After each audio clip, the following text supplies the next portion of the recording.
I'd like to call this meeting to order and at 6:30 p.m. and I'll call on Councillor O'Hare to read the land acknowledgement.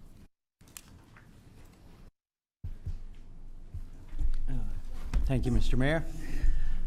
Through you, the city of Thorold is situated on treaty land. This land is steeped in the rich history of the First Nations, such as the Haudenosaunee, the Hattah-Wendoronk, and the Anishinaabe, including the Mississaugas of the Credit First Nation.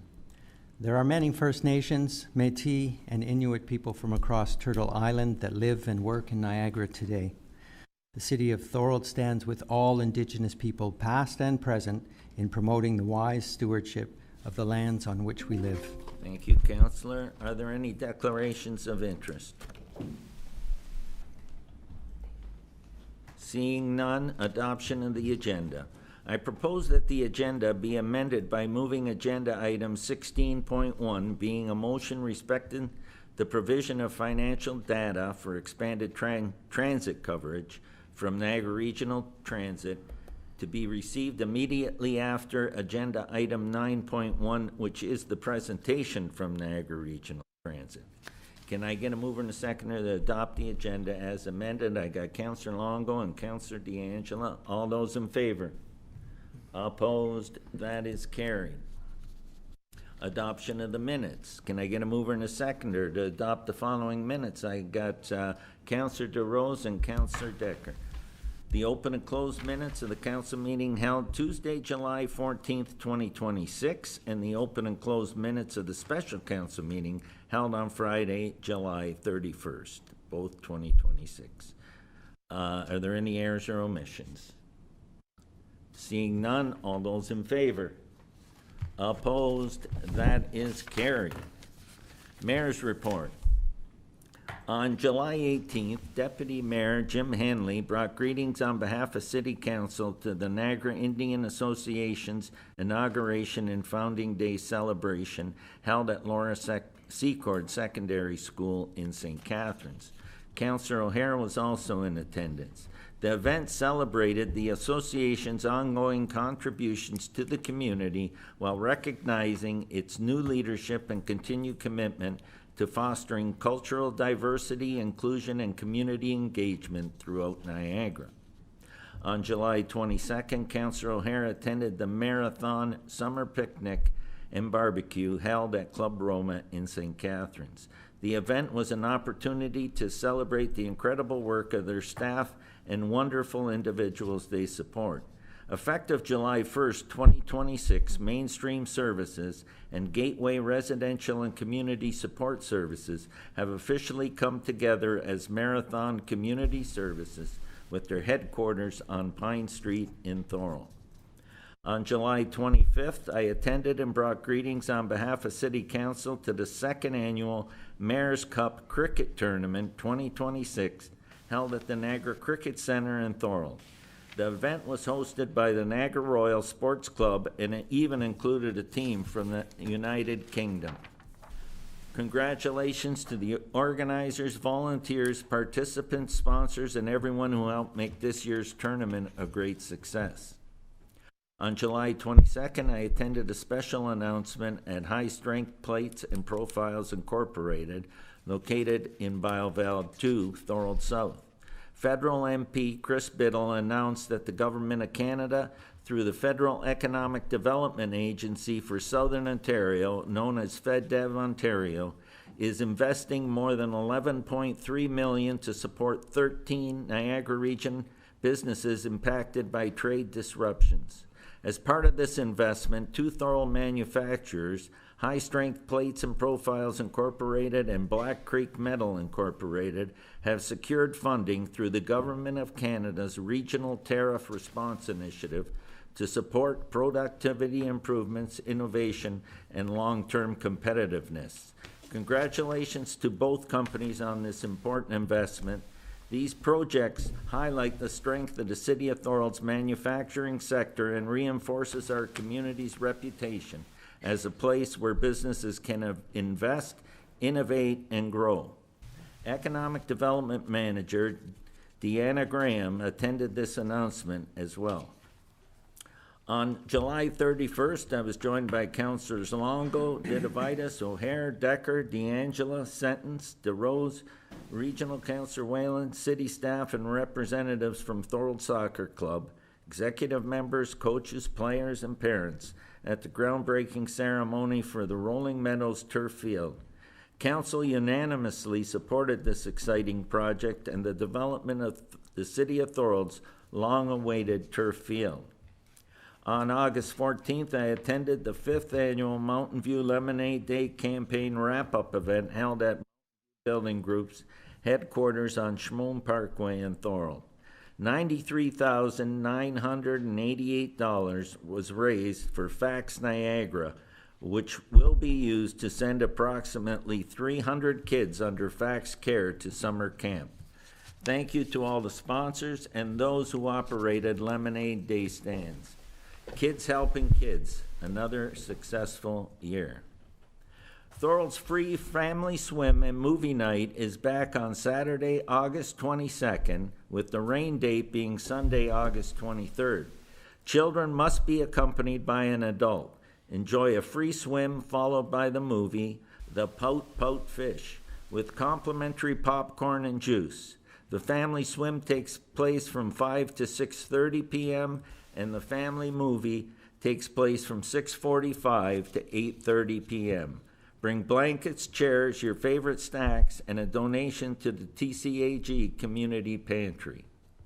This event was made possible because of the following sponsors: Thorold Community Activities Group, the Thorold Center 50+, the Thorold Age Friendly Committee, the Thorold Public Library, and the City of Thorold. We have had 3 significant weather events over the past month: July 4th, overnight on July 27th and 28th, and the latest on August 2nd. Regarding the most recent event on August 2nd, this is an update on August 2nd. As we continue to respond to recent flooding in Thorold, I want to assure residents that the city is working closely with our staff and community partners to support those who have been impacted. Our city staff continue to respond to the impacts of the flooding by street sweeping, clearing catch basins and ditches, and addressing areas where additional cleanup is required. The affected areas have been identified, and maps outlining these locations have been shared with the Niagara region. Additional garbage collection began this week, August 10th to 14th, for residents who have been affected. This additional service will help with the removal of flood-related materials and waste and will be provided in addition to regularly scheduled recycling and green bin collection. Arrangements have also been made with the Niagara region to allow residents in the affected areas to dispose of flood-related materials and waste at the Humberstone Landfill Depot at no additional cost. We understand the challenges and uncertainty that flooding can create for families, homeowners, and businesses. Our priority is to ensure that residents have the information, services, and support they need as we continue to address the impacts of this event. I want to thank our residents for their patience and cooperation and extend my appreciation to our city staff and regional partners for their continued efforts and commitment to supporting our community during this time. And that's the end of my mayor's remarks. Up first, we have a presentation from Niagara Regional Transit, information respecting process of expanded service request. Jordan Hamilton, Chief of Staff, Niagara Regional Transit, will be presenting. And how are you, Jordan? And you have up to 10 minutes for your presentation, and then I'll ask council if they have any questions. Welcome. Thank you, Mayor, and thank you, Council, as well for having me this evening. I'm going to do my best to take as little of the 10 minutes as possible, be nice and short and sweet for you this evening. So thanks again for having me. Tonight, I'm just presenting about our new local area municipality service enhancement request policy, which came about because in the last year or so, we've really seen an increasing number of motions and expressions of interest from local councils about different enhancements to the transit service in their community. what we didn't really have was a formal process so that people could make informed decisions and really understand how to do that. It's important to note that ultimately Transit Planning Authority does rest with the Transit Board, and budget does go through the board and regional council. But this is really just, we do want to work with local municipalities, and obviously you have a good understanding of your community. So identifying needs and making those requests, this is kind of how we put together to go about that formally.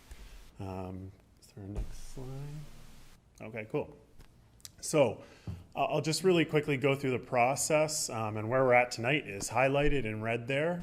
So tonight is just a request for information. The items on the motion that it's talking about are requesting so that we can put together costing and timelines and what, if there's routes involved and things like that, what that would look like.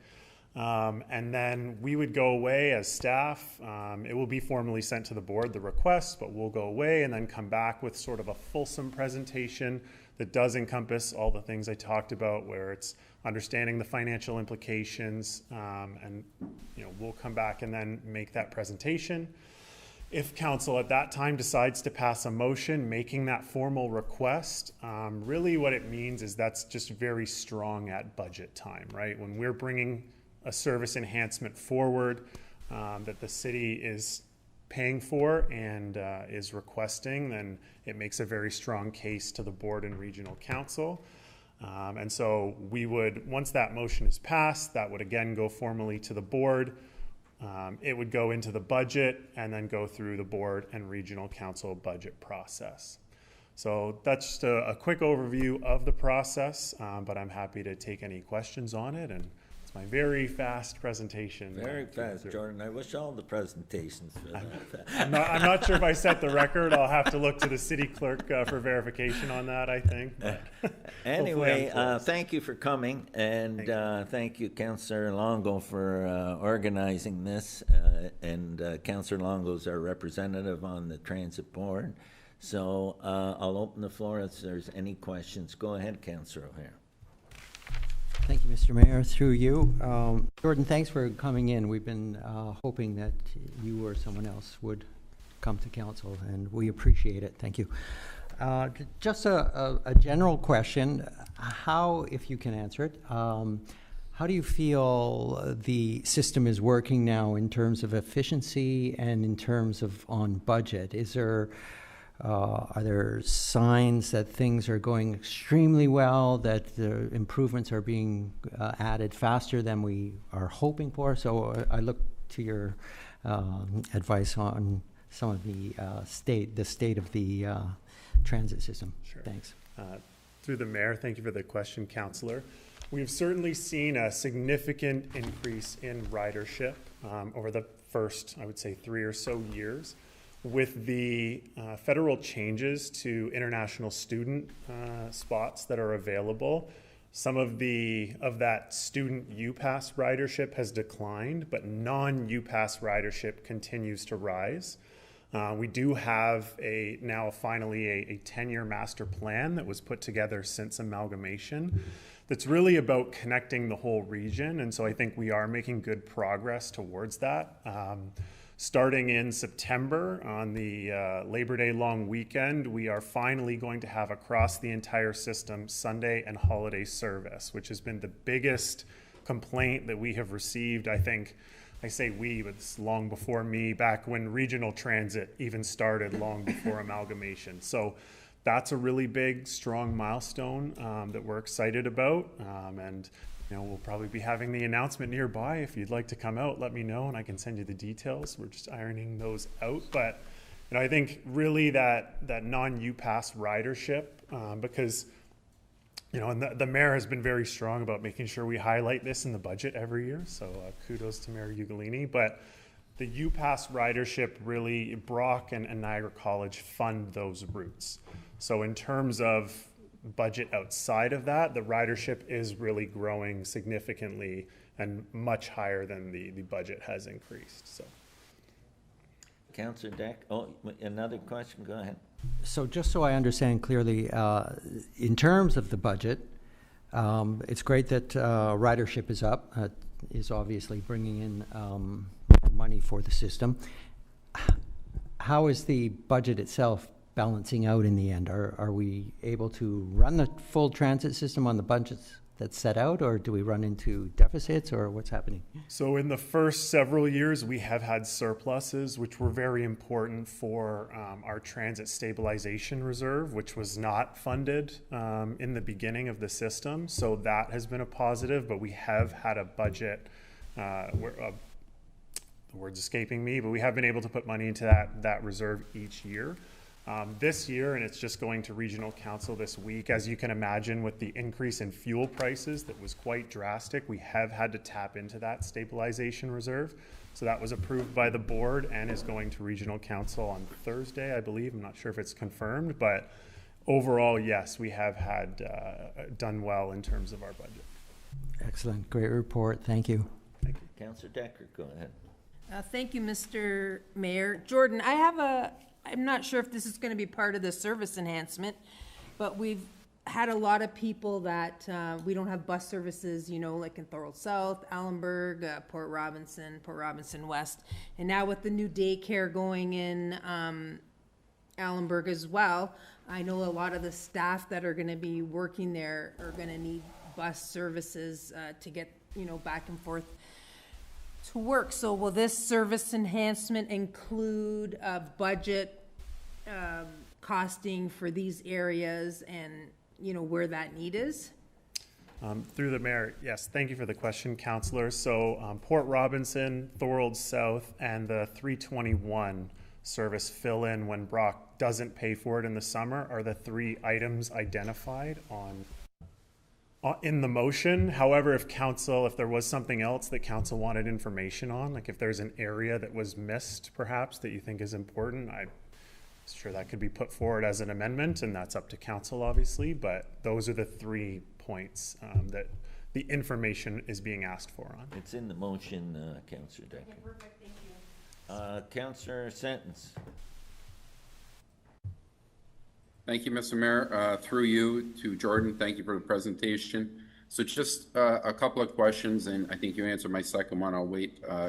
We have a new affordable housing senior building on Baker Street that I would like in there, but I'll talk on the motion. At the end of the day, anything that we request, we pay for, or how does the system work? So through the mayor, thanks for the question, Councillor. There are 2 buckets essentially for the Niagara Transit budget. It's not an exact science at the moment, but the easiest way to think about it is local service is paid for by the local municipality.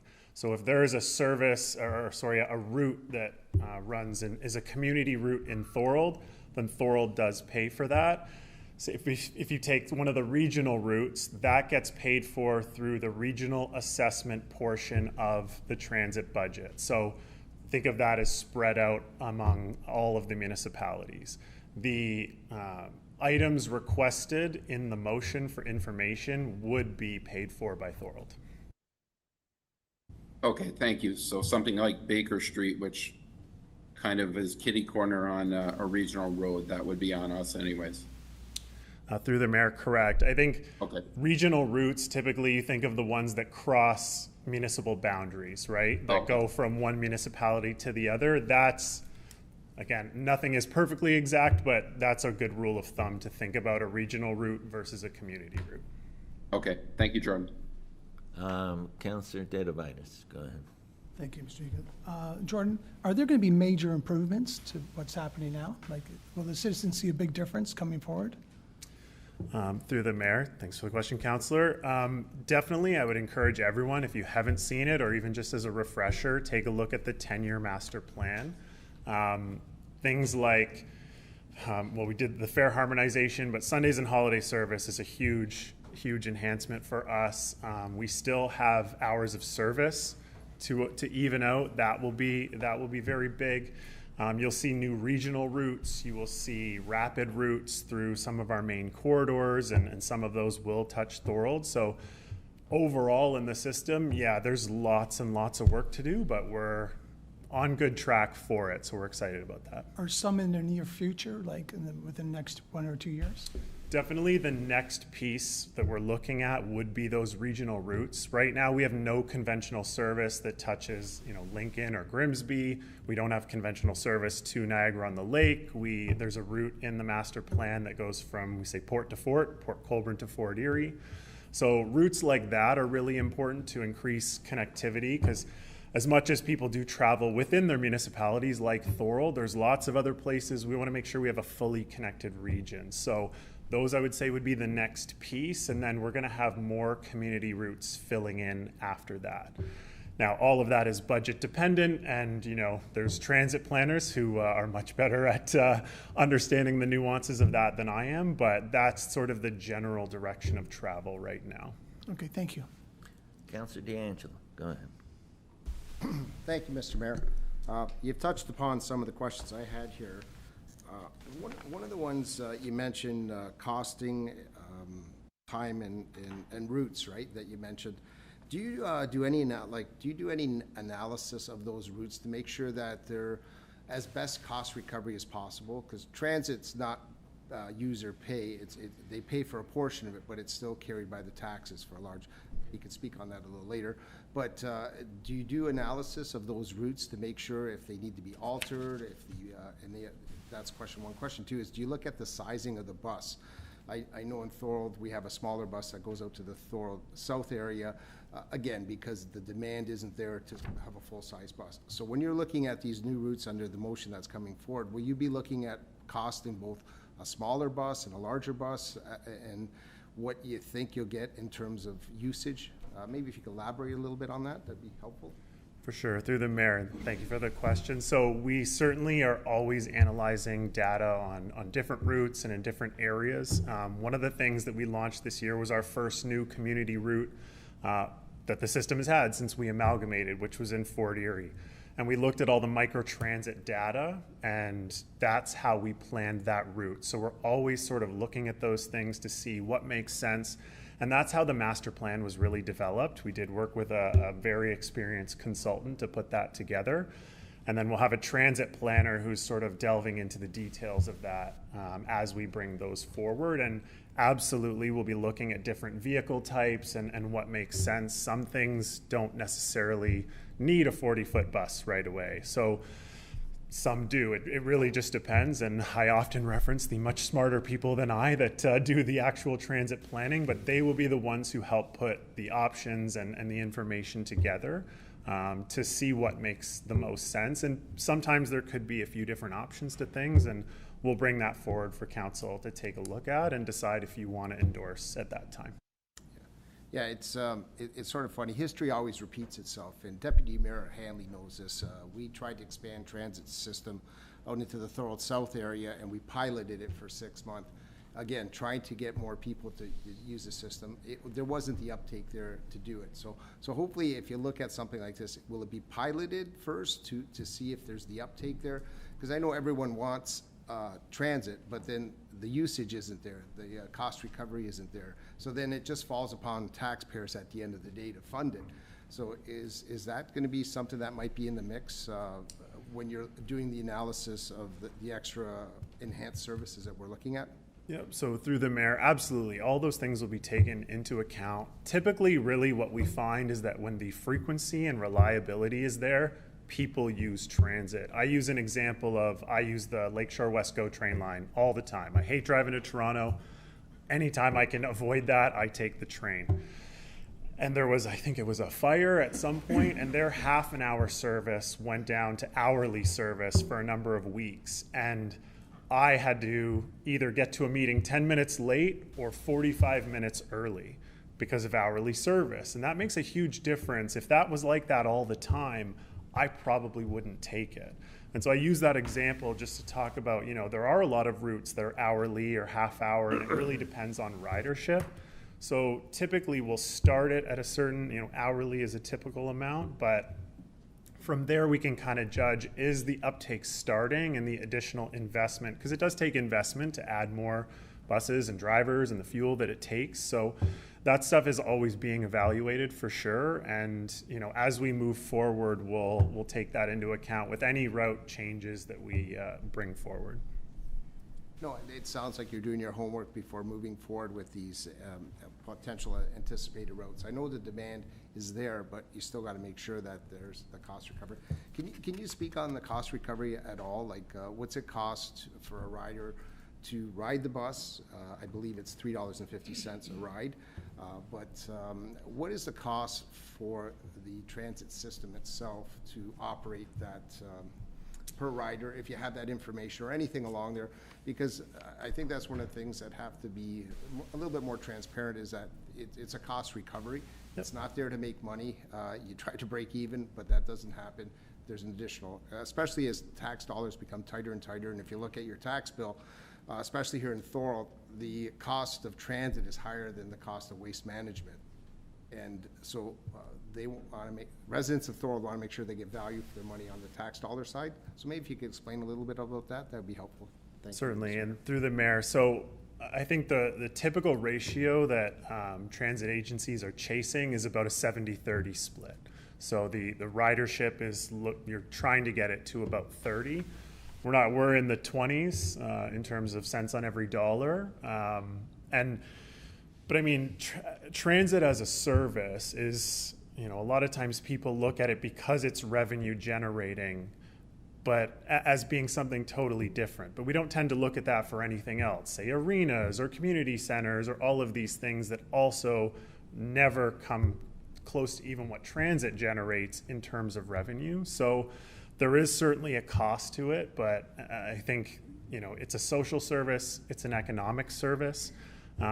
We hear from businesses constantly. Two of the municipalities that have brought motions forward are specifically, one that has brought it forward and one is planning to, is related to service on the Highway 140.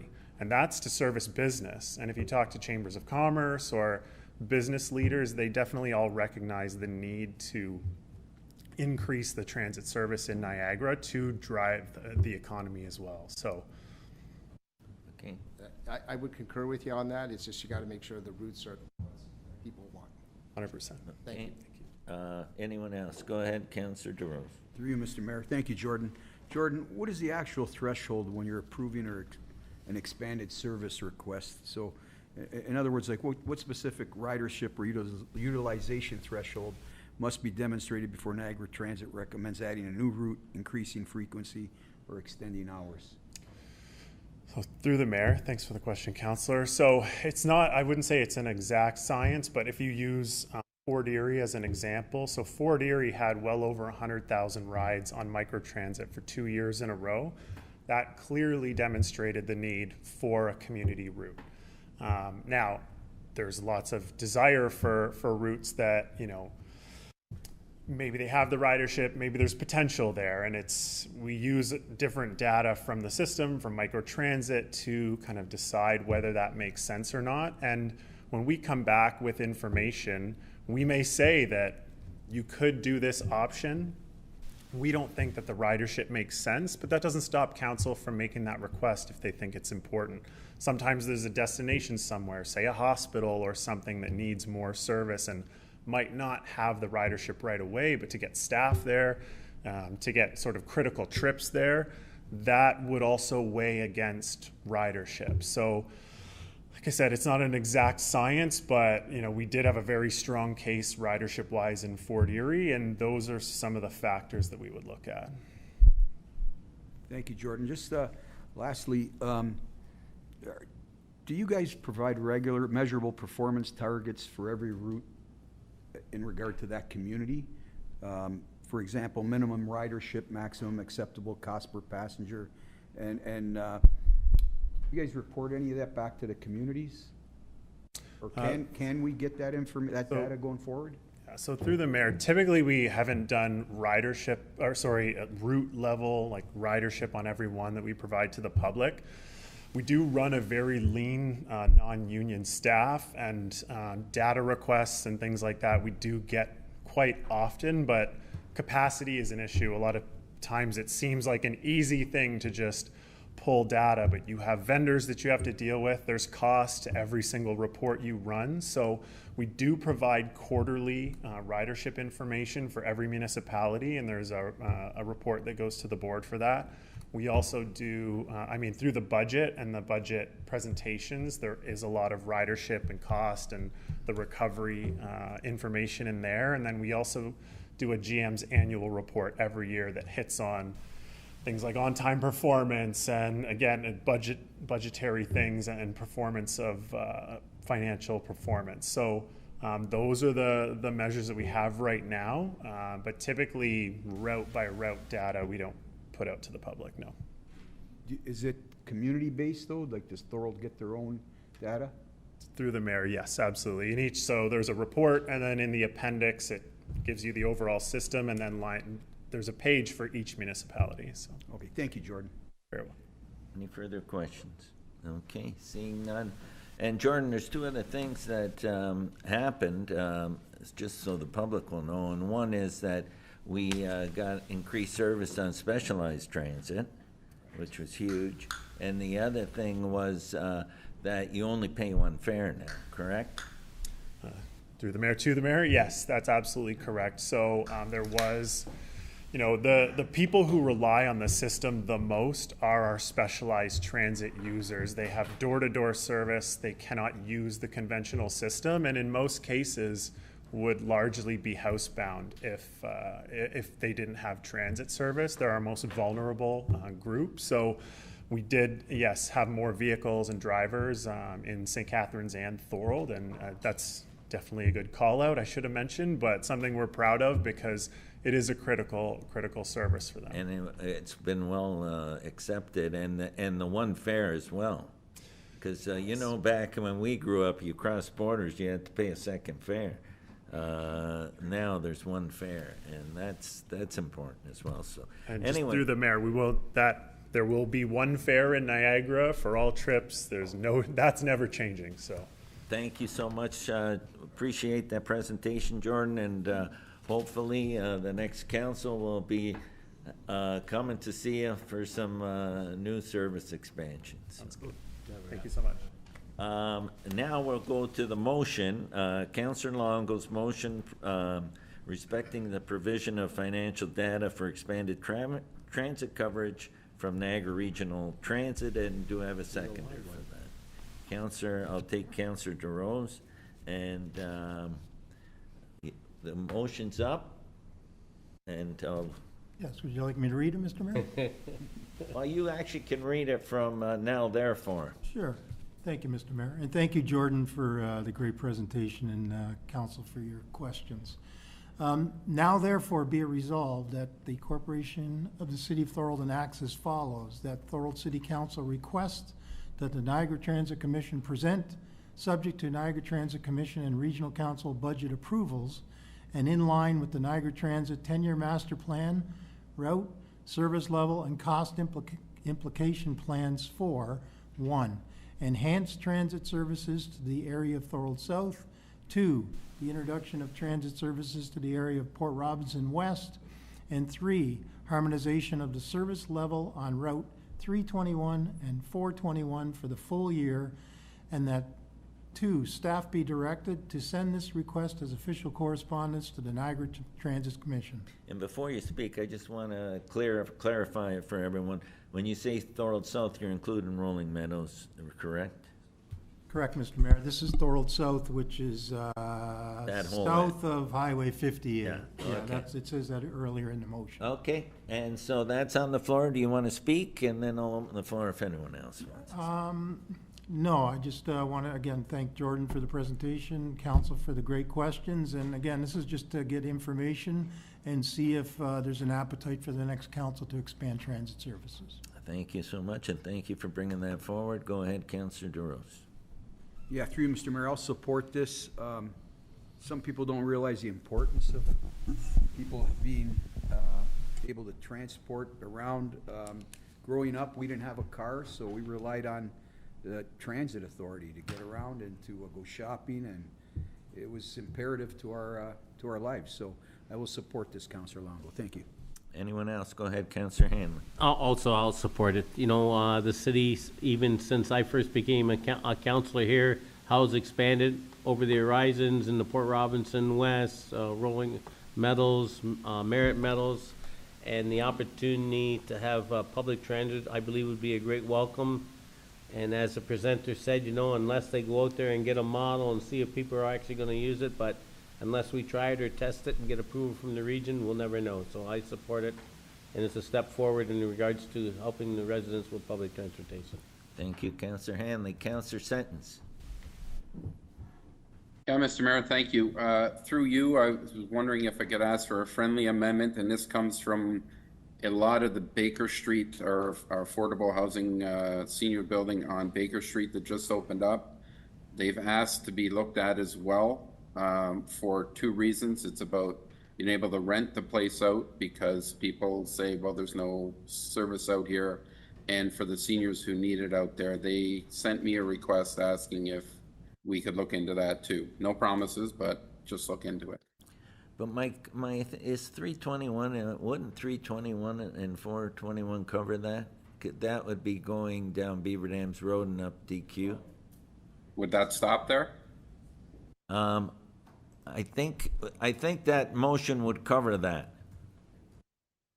Okay, if you're sure about that, then that's fine. Well, if you want to put in brackets Baker Street area, are you good with that, Councillor Long? Yeah, I'm fine with that, Mr. Mayor. Again, that would be more of a route optimization, I Yeah. believe. That's not really a change to our routes, but that's something that can be added and looked at for sure. You can add that in brackets after 321, and 421. Yeah. Thank you. including Baker Street. Yeah. Just put Yeah, it- I'll support this. Thank you. Okay, go ahead, Councillor DeAngelo. Thank you, Mr. Mayor. Just on that point there, because this is going to take a while to come back, the point that Councillor Sentence brings up, I think is more of an immediate need to address, not to come back a year from now. I will be bringing a notice of motion later regarding the overpass that we're going to be losing on Queen Street, and that's the bus route access for everyone that lives on that side of town right now. So once that bridge is gone, the only other option is to go over a rail line that's very unsafe. So if there could be some route modifications done in the next few months, it might be more helpful than sending it as part of this package, because I don't see this coming back for at least 6 months. No, this is gonna take time. Well, that's what I was saying. And what you want is the route optimization. Yes, so I think it's more How do we imperative want that it, we move forward on handled? that sooner than later. That's a good point, because we already talked, remember we had that memo that came in from the Smiths? Go ahead. I'll just add to Councillor D'Angelo's question. I've had requests in the past where people wanted new stops, basically on current routes. And basically, I just put the request through to transit. They would look at it, see if it's a viable, safe area to stop, and then they would add the stop. So I'd be happy to do that for the item Baker. you're looking at, and I don't think that needs to be part of this motion, if that's okay. I'm good with that. That's why I said I don't want it to we'll get get trapped into that. this. That's a good point. We'll work on it that way, because it's something we want quicker, where this is more of a long-term approach. Yes. I'll just add, if somebody has a specific request, send it to me and I'll forward it to Okay, so transit. we don't need to take Baker Street. Don't include that now? No, because we're gonna do that with this, Okay, so it's going back to, it's going back to the original motion. Just, Okay, anyone else? well, Mr. Mayor, I just want to make a few comments. I Yeah, I go was ahead, following go up on ahead. that point before it got lost. Yeah, I'm very supportive of this. I think we really have to start looking as our community grows at those other access points and making sure the whole community connects together. Especially when we have a central hub in our downtown, we can have routes that are running specifically out into those areas and then tying up or transferring at the depot in downtown Thorold, which will, again, bring more people to our downtown, but at the same time, add some connectivity, because then there's other routes. Just in terms of the double fare, I was lucky, I lived on Stewart Avenue. We You got could dropped walk. off right at the border. We didn't have that double fare, so I was happy that we didn't have to deal Well, with now that. nobody gets a double. Yes, exactly. Thank you, Go Mr. ahead, Mayor. Councillor O'Hare. Thank you, Mr. Mayor. Through you, first off, I just want to say thank you, Councillor Longo.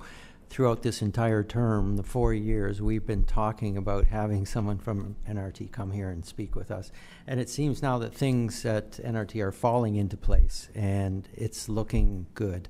So I'm really grateful that we did finally, were able to invite someone. We're being able to be brought up to date and hearing some good news stories. So thanks once again for your effort on that committee. Thank you.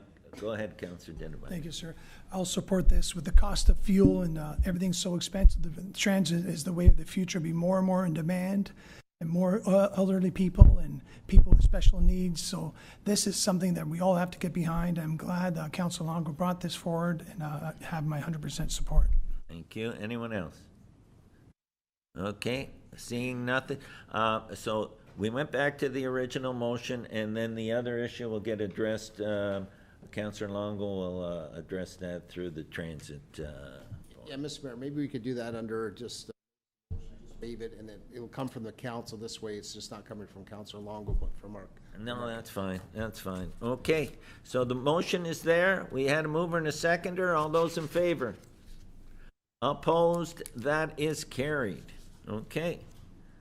Up next, delegations. Agenda item 14.5. And we have I'll call on Dan Reese, Stakeholder Engagement and Community Relations with BioVal Niagara BMI Group. And Dan is for your delegation regarding Report DS 47-2026, Zoning Bylaw Amendment, 90 Hayes Road and a portion of 100 Hayes Road. And you have up to 10 minutes, but I know you'll keep it short, right? I was, actually, Mr. Mayor, I was told to keep it short, so. Thank you, everyone. I'm going to read a bit of one of my notes from today. I would like to first acknowledge and thank the mayor, of course, and every member of council here tonight, including Councillor Sentence, for coming to the site to come and visit. Along with Brian and his team at the building department. They took the time to come out to the property and personally see and understand the noise concerns raised by our neighbors. Your willingness to come to the site, listen to the concerns, and work towards solution means a great deal to us. These issues are not always easy to resolve, and I firmly believe that they can only be addressed when everyone involved is willing to work together. That is exactly the approach that we have taken. We have made every effort to keep the lines of communication open and have met with CN Rail, Geo Rail, and the city's planning and building departments.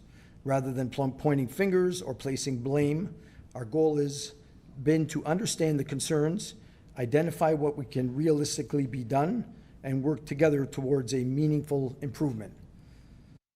At the end of the day, our neighbors deserve to know that they are being heard and that their quality of life matters. We want to be a part of the solution. While we may not be able to eliminate every source of noise, I truly believe that through continued communication, cooperation, and commitment, then we can make meaningful differences. So just so that everybody understands, I am a lifelong resident of Thorold. Yes, I am an employee of BioVal Niagara, but I live in Thorold. I believe that this is the greatest city to live in, and I believe that I've offered my contact to the neighbors. I'm here for the long haul. I'm going to address these concerns. So at the end of the day, I am personally committed to keeping this dialogue going. I intend to maintain quarterly communications with CN Rail, Geo Rail, and the city's building department so that we can continue to monitor the situation, address the concerns, and identify additional ways to mitigate the noise. Again, I'd like to thank the councilors that came out. I think together we came up with some great ideas to immediately address some of the noise concerns, and I thank you for that. We're gonna move forward. But honestly, I believe that this isn't just on me to resolve. It's not on the city to resolve. It's not on CN. It's not on GeoRail. Together we have to work on this, and it's not something that dies today on the vote. It's something that I vow to continue. I continue working on.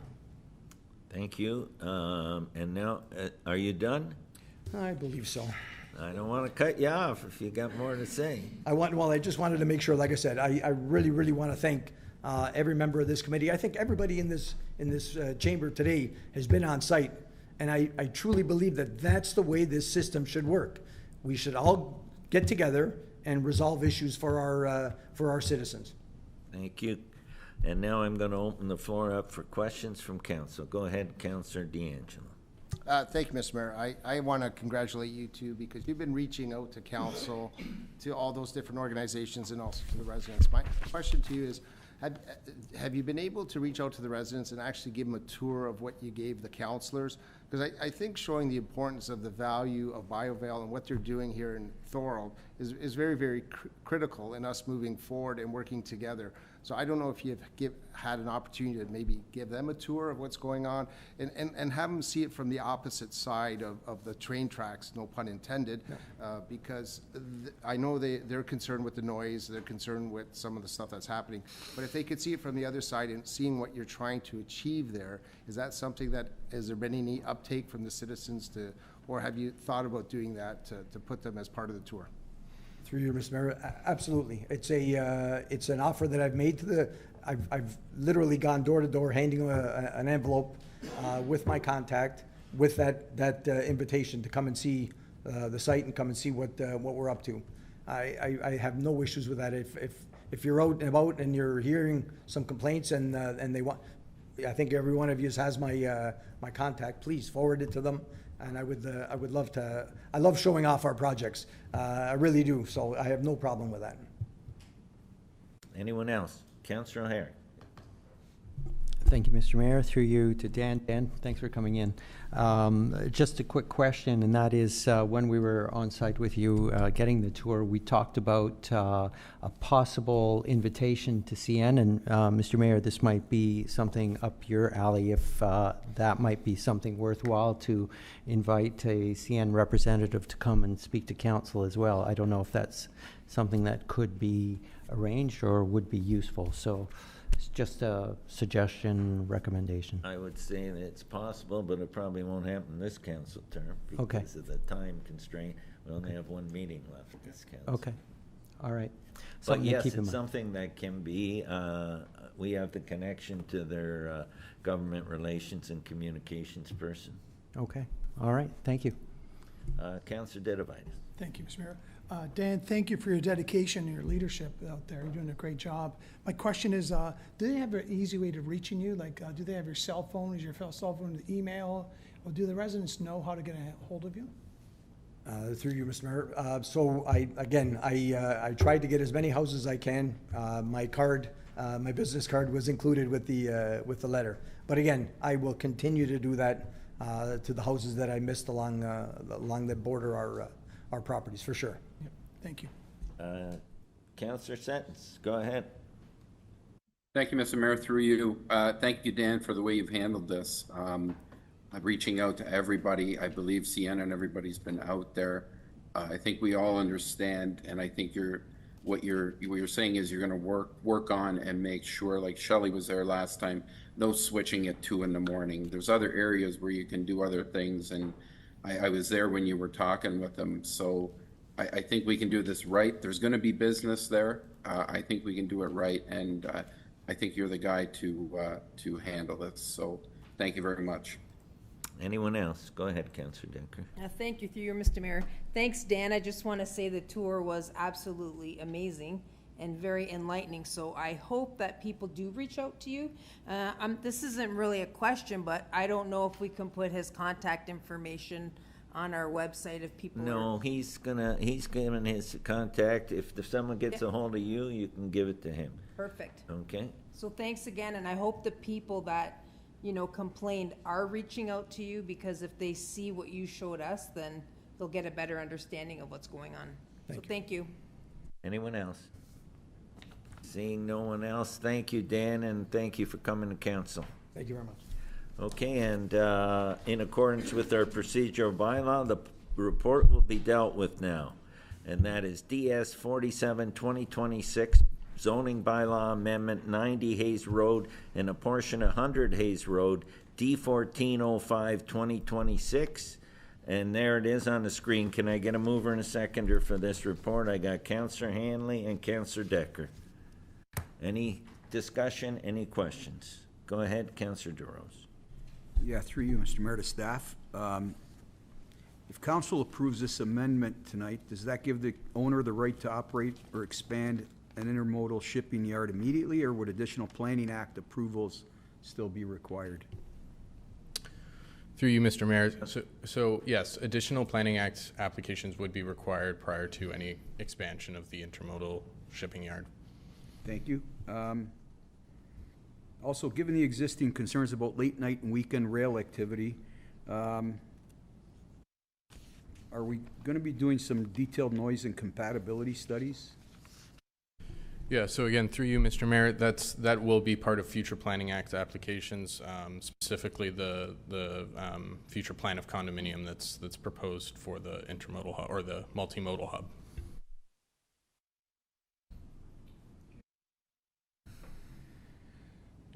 Just one more question. Given the proximity of residential properties, why aren't specific noise buffering, screening, or operating conditions being incorporated into the zoning amendment rather than leaving everything for a future application? Through you, Mr. Mayor. So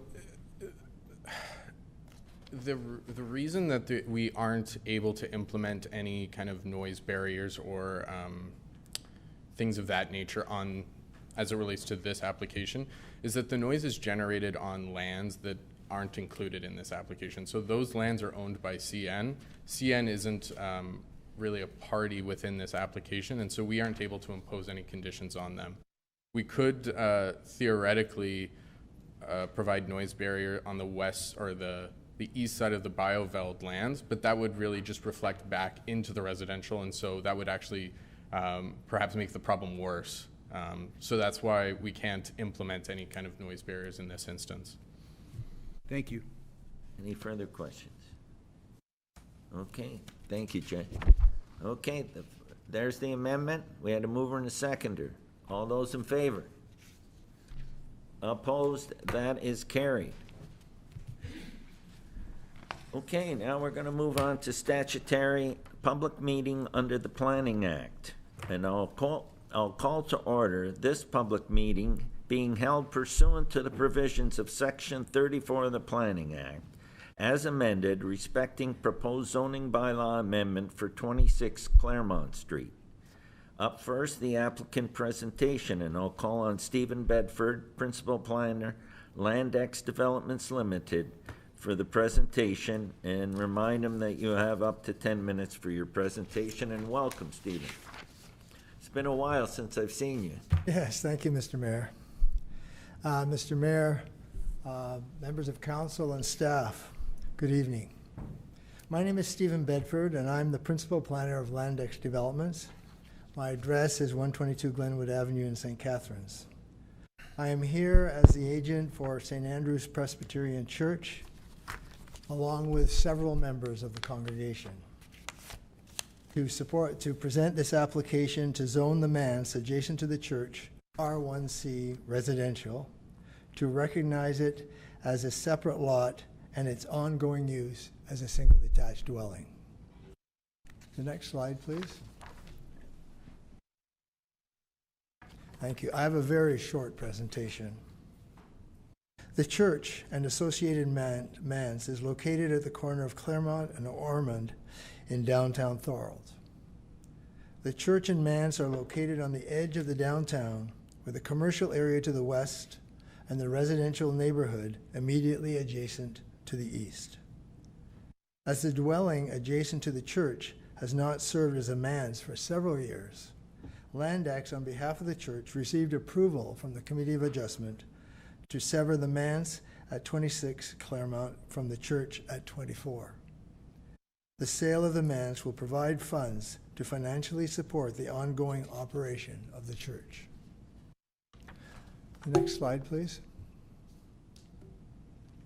Previously, the manse was not located on a separate lot of its own, and as a result, a new lot, Part 3, was created. As a condition of the consent, Part 3 has to be zoned R1C as it was previously zoned institutional, as part of the church operation. The R1C zone is the zoning for the residential area to the east. Part 3, along with the dwelling, meets all the setbacks and standards for the R1C zone. The jog in the new lot line between the church and the dwelling was created to ensure there was a sufficient separation between the church and the new lot to meet the Ontario Building Code. The next slide, please. At the present time, there is a garage straddling the proposed lot line in the rear. An application for a demolition permit for removal of the garage is being processed at the present time. The garage will be removed in the immediate future. An application to remove the curb to provide access to the 2 parking pads has received preliminary approval from Public Works.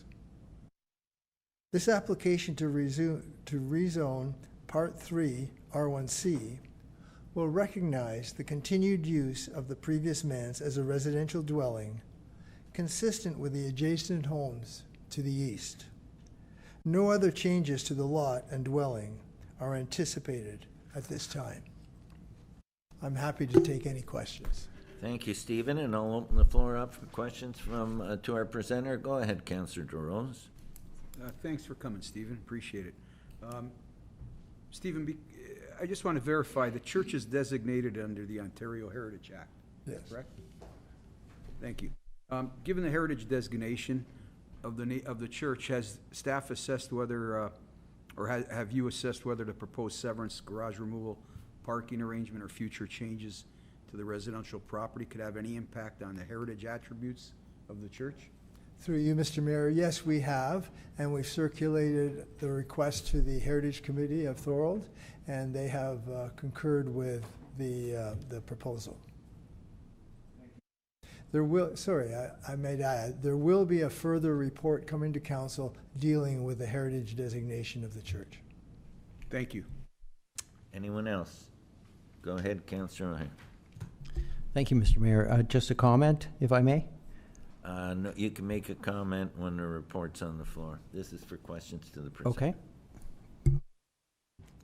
Any questions?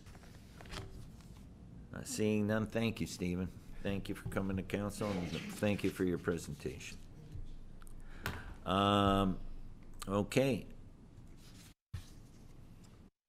Now, at this time, is there anyone online or present in the chamber who wishes to speak on the applications? Is there anyone online? I'll ask one more time then. At this time, is there anyone online or present in the chamber who wishes to speak to the application? And there is no one. Okay.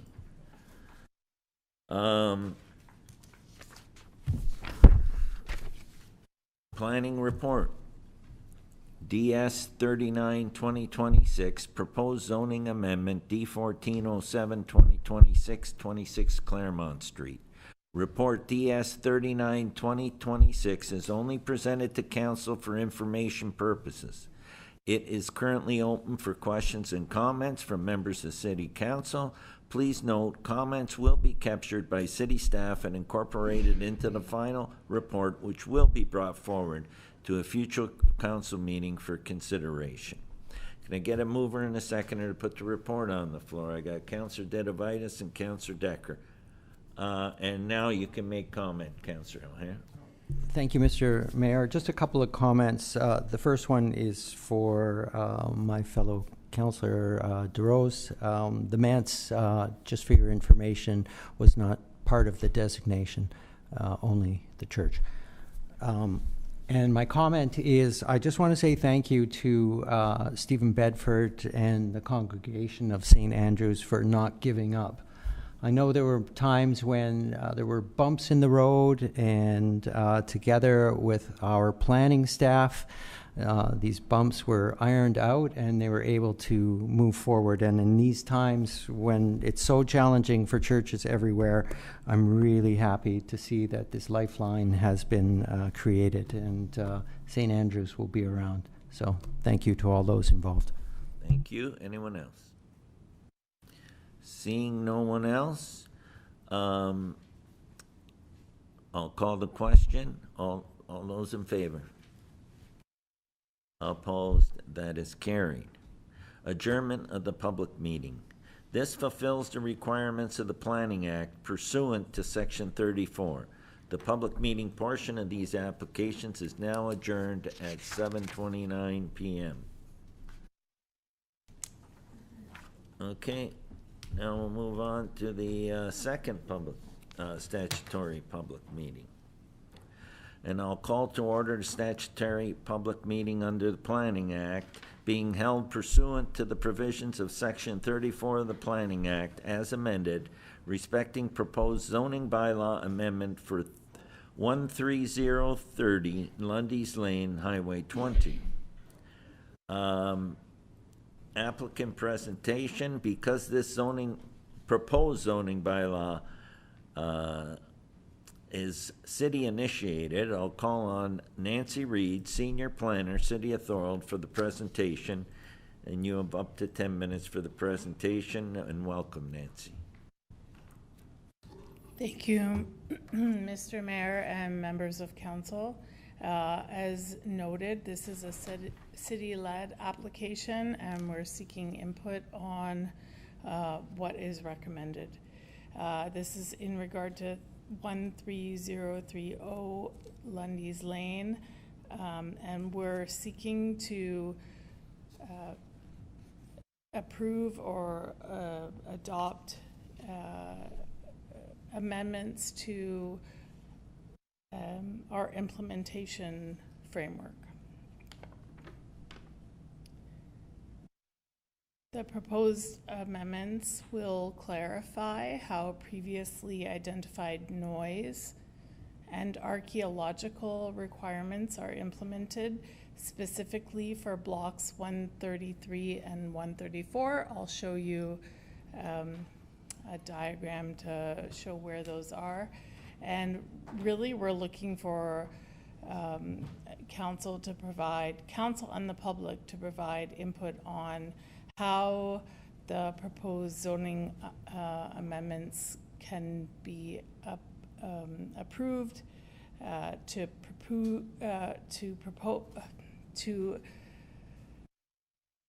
approve the holding provisions, which is really what we're looking at tonight, to listen to staff comments and to consider any matters requiring further review. Next slide, please. Here you'll see the blocks that we're talking about. We're talking about 133 and 134, and I'll get into the details of those. Next slide, please. So just in regard to the history of this, on February 24th of this year, council approved OPA 24. We're not requesting any changes to OPA 24. Council also approved zoning bylaw amendment number 12/2026 and draft plan of subdivision for the subject property. The approved development includes single detached townhouse dwellings, apartment and mixed-use development, parks and open space, stormwater, and supporting infrastructure. Just to clarify, we are not seeking any changes to those approved development concept. Next slide, please. So why are amendments required? Following council approval, staff reviewed the implementing zoning, draft plan conditions, technical studies, and agency comments, and identified a need to better coordinate, number one, the potential noise impacts associated with the proposed quarry, which is located northeast of the subject property.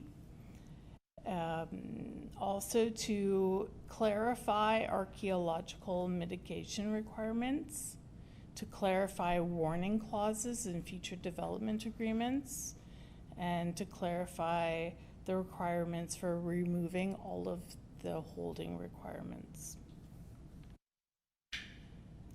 Overall, the application before you tonight is to align the implementation documents with the overall vision for the development of the property.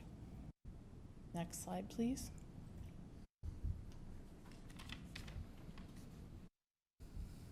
Just for clarity, you'll see here that in block 134, we are requesting a change to holding provisions to apply an H1, which would address noise, and H2, which would address archaeological requirements for any future development. That's outlined in yellow. In purple, we're identifying lands to be identified with an H1, which would require holding provisions for noise. And then south of that would be block 133, which would address noise requirements.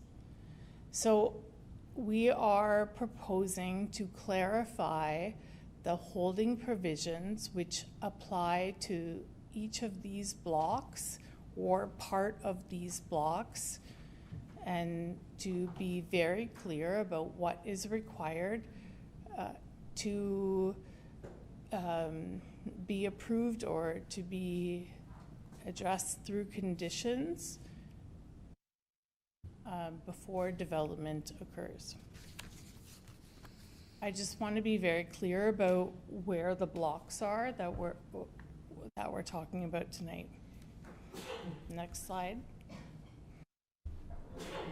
We're talking about H1 and H2, which I showed in the previous slide.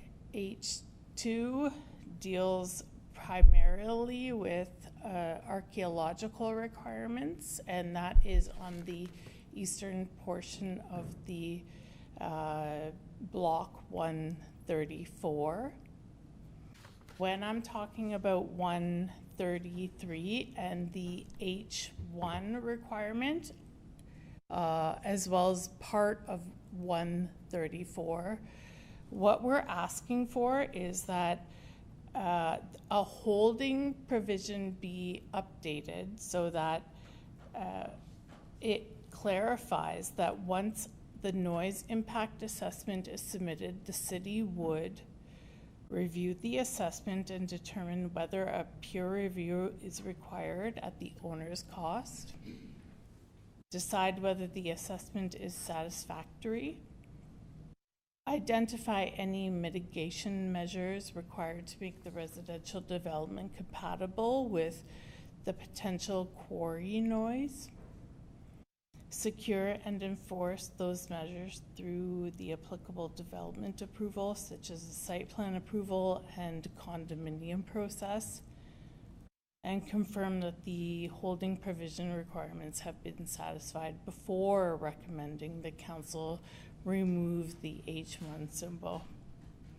So any mitigation would be included and addressed before future site plan and plan of condo applications are brought forward.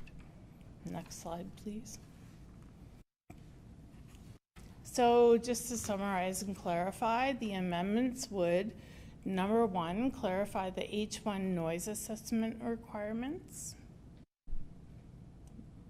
Number two, retain and clarify the H2 archaeological requirements.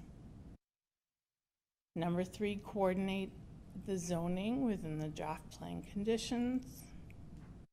And number four, establish a clear framework for future development approvals. The amendments will not change for the subject property. They would not change approved land uses or density, building heights, built form, subdivision layout, roads servicing stormwater, parkland configuration, or any other zoning requirements. In terms of next steps,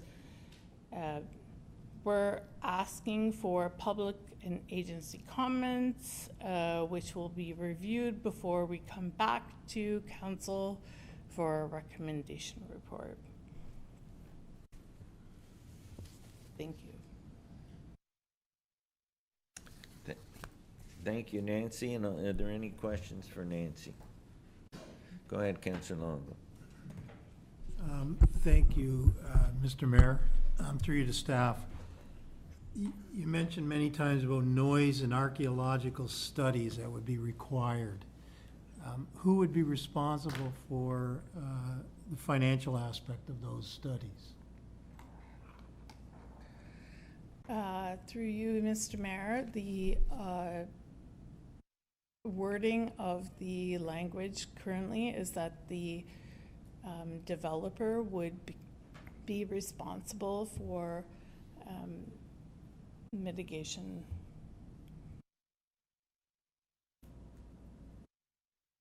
Okay, so just want to make sure I understand. So we're putting a hold on 2 sections of this development because things have come to staff's, come to the forefront, I guess. And one is archaeological. Can you explain why that's come forward? Is there something that's been determined? Through you, Mr. Mayor, that has been identified through the region's archaeological master plan, and that has been identified as a site that needs further study. So that part of Block 133 would require future study before any development happened. Okay, I'll just make a comment, Mr. Mayor. I just want to make sure that we're receiving this information. When this report comes back, I want it to be clear who's responsible for what costs, because as we know, archaeological costs can be extremely expensive, and the cost involved in the noise studies, that should also be, in my opinion, not the City of Thorold's issue at this point.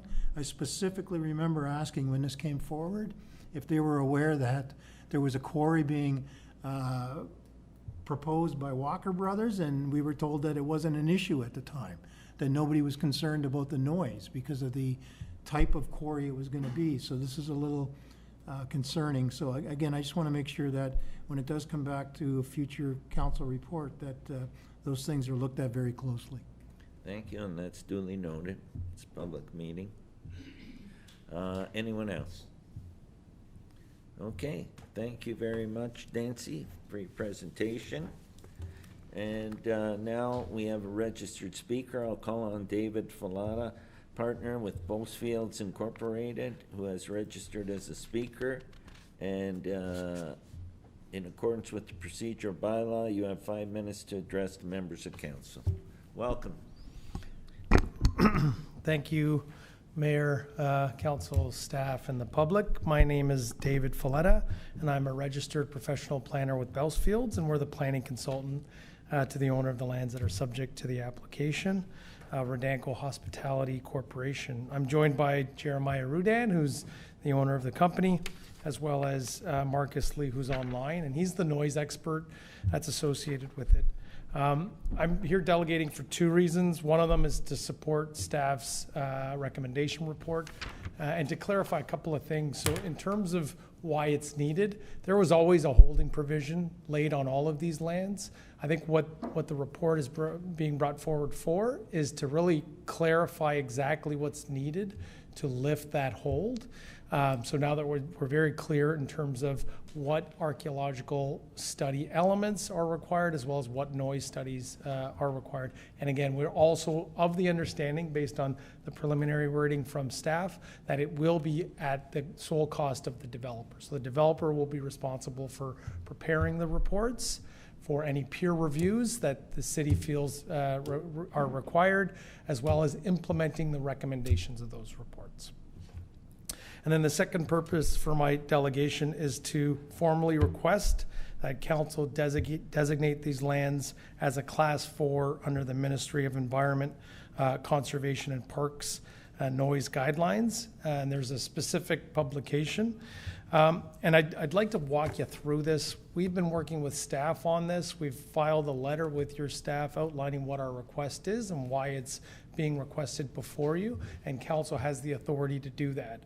So if I can, through my delegation, I'd like to give you a very brief overview as to why that is required.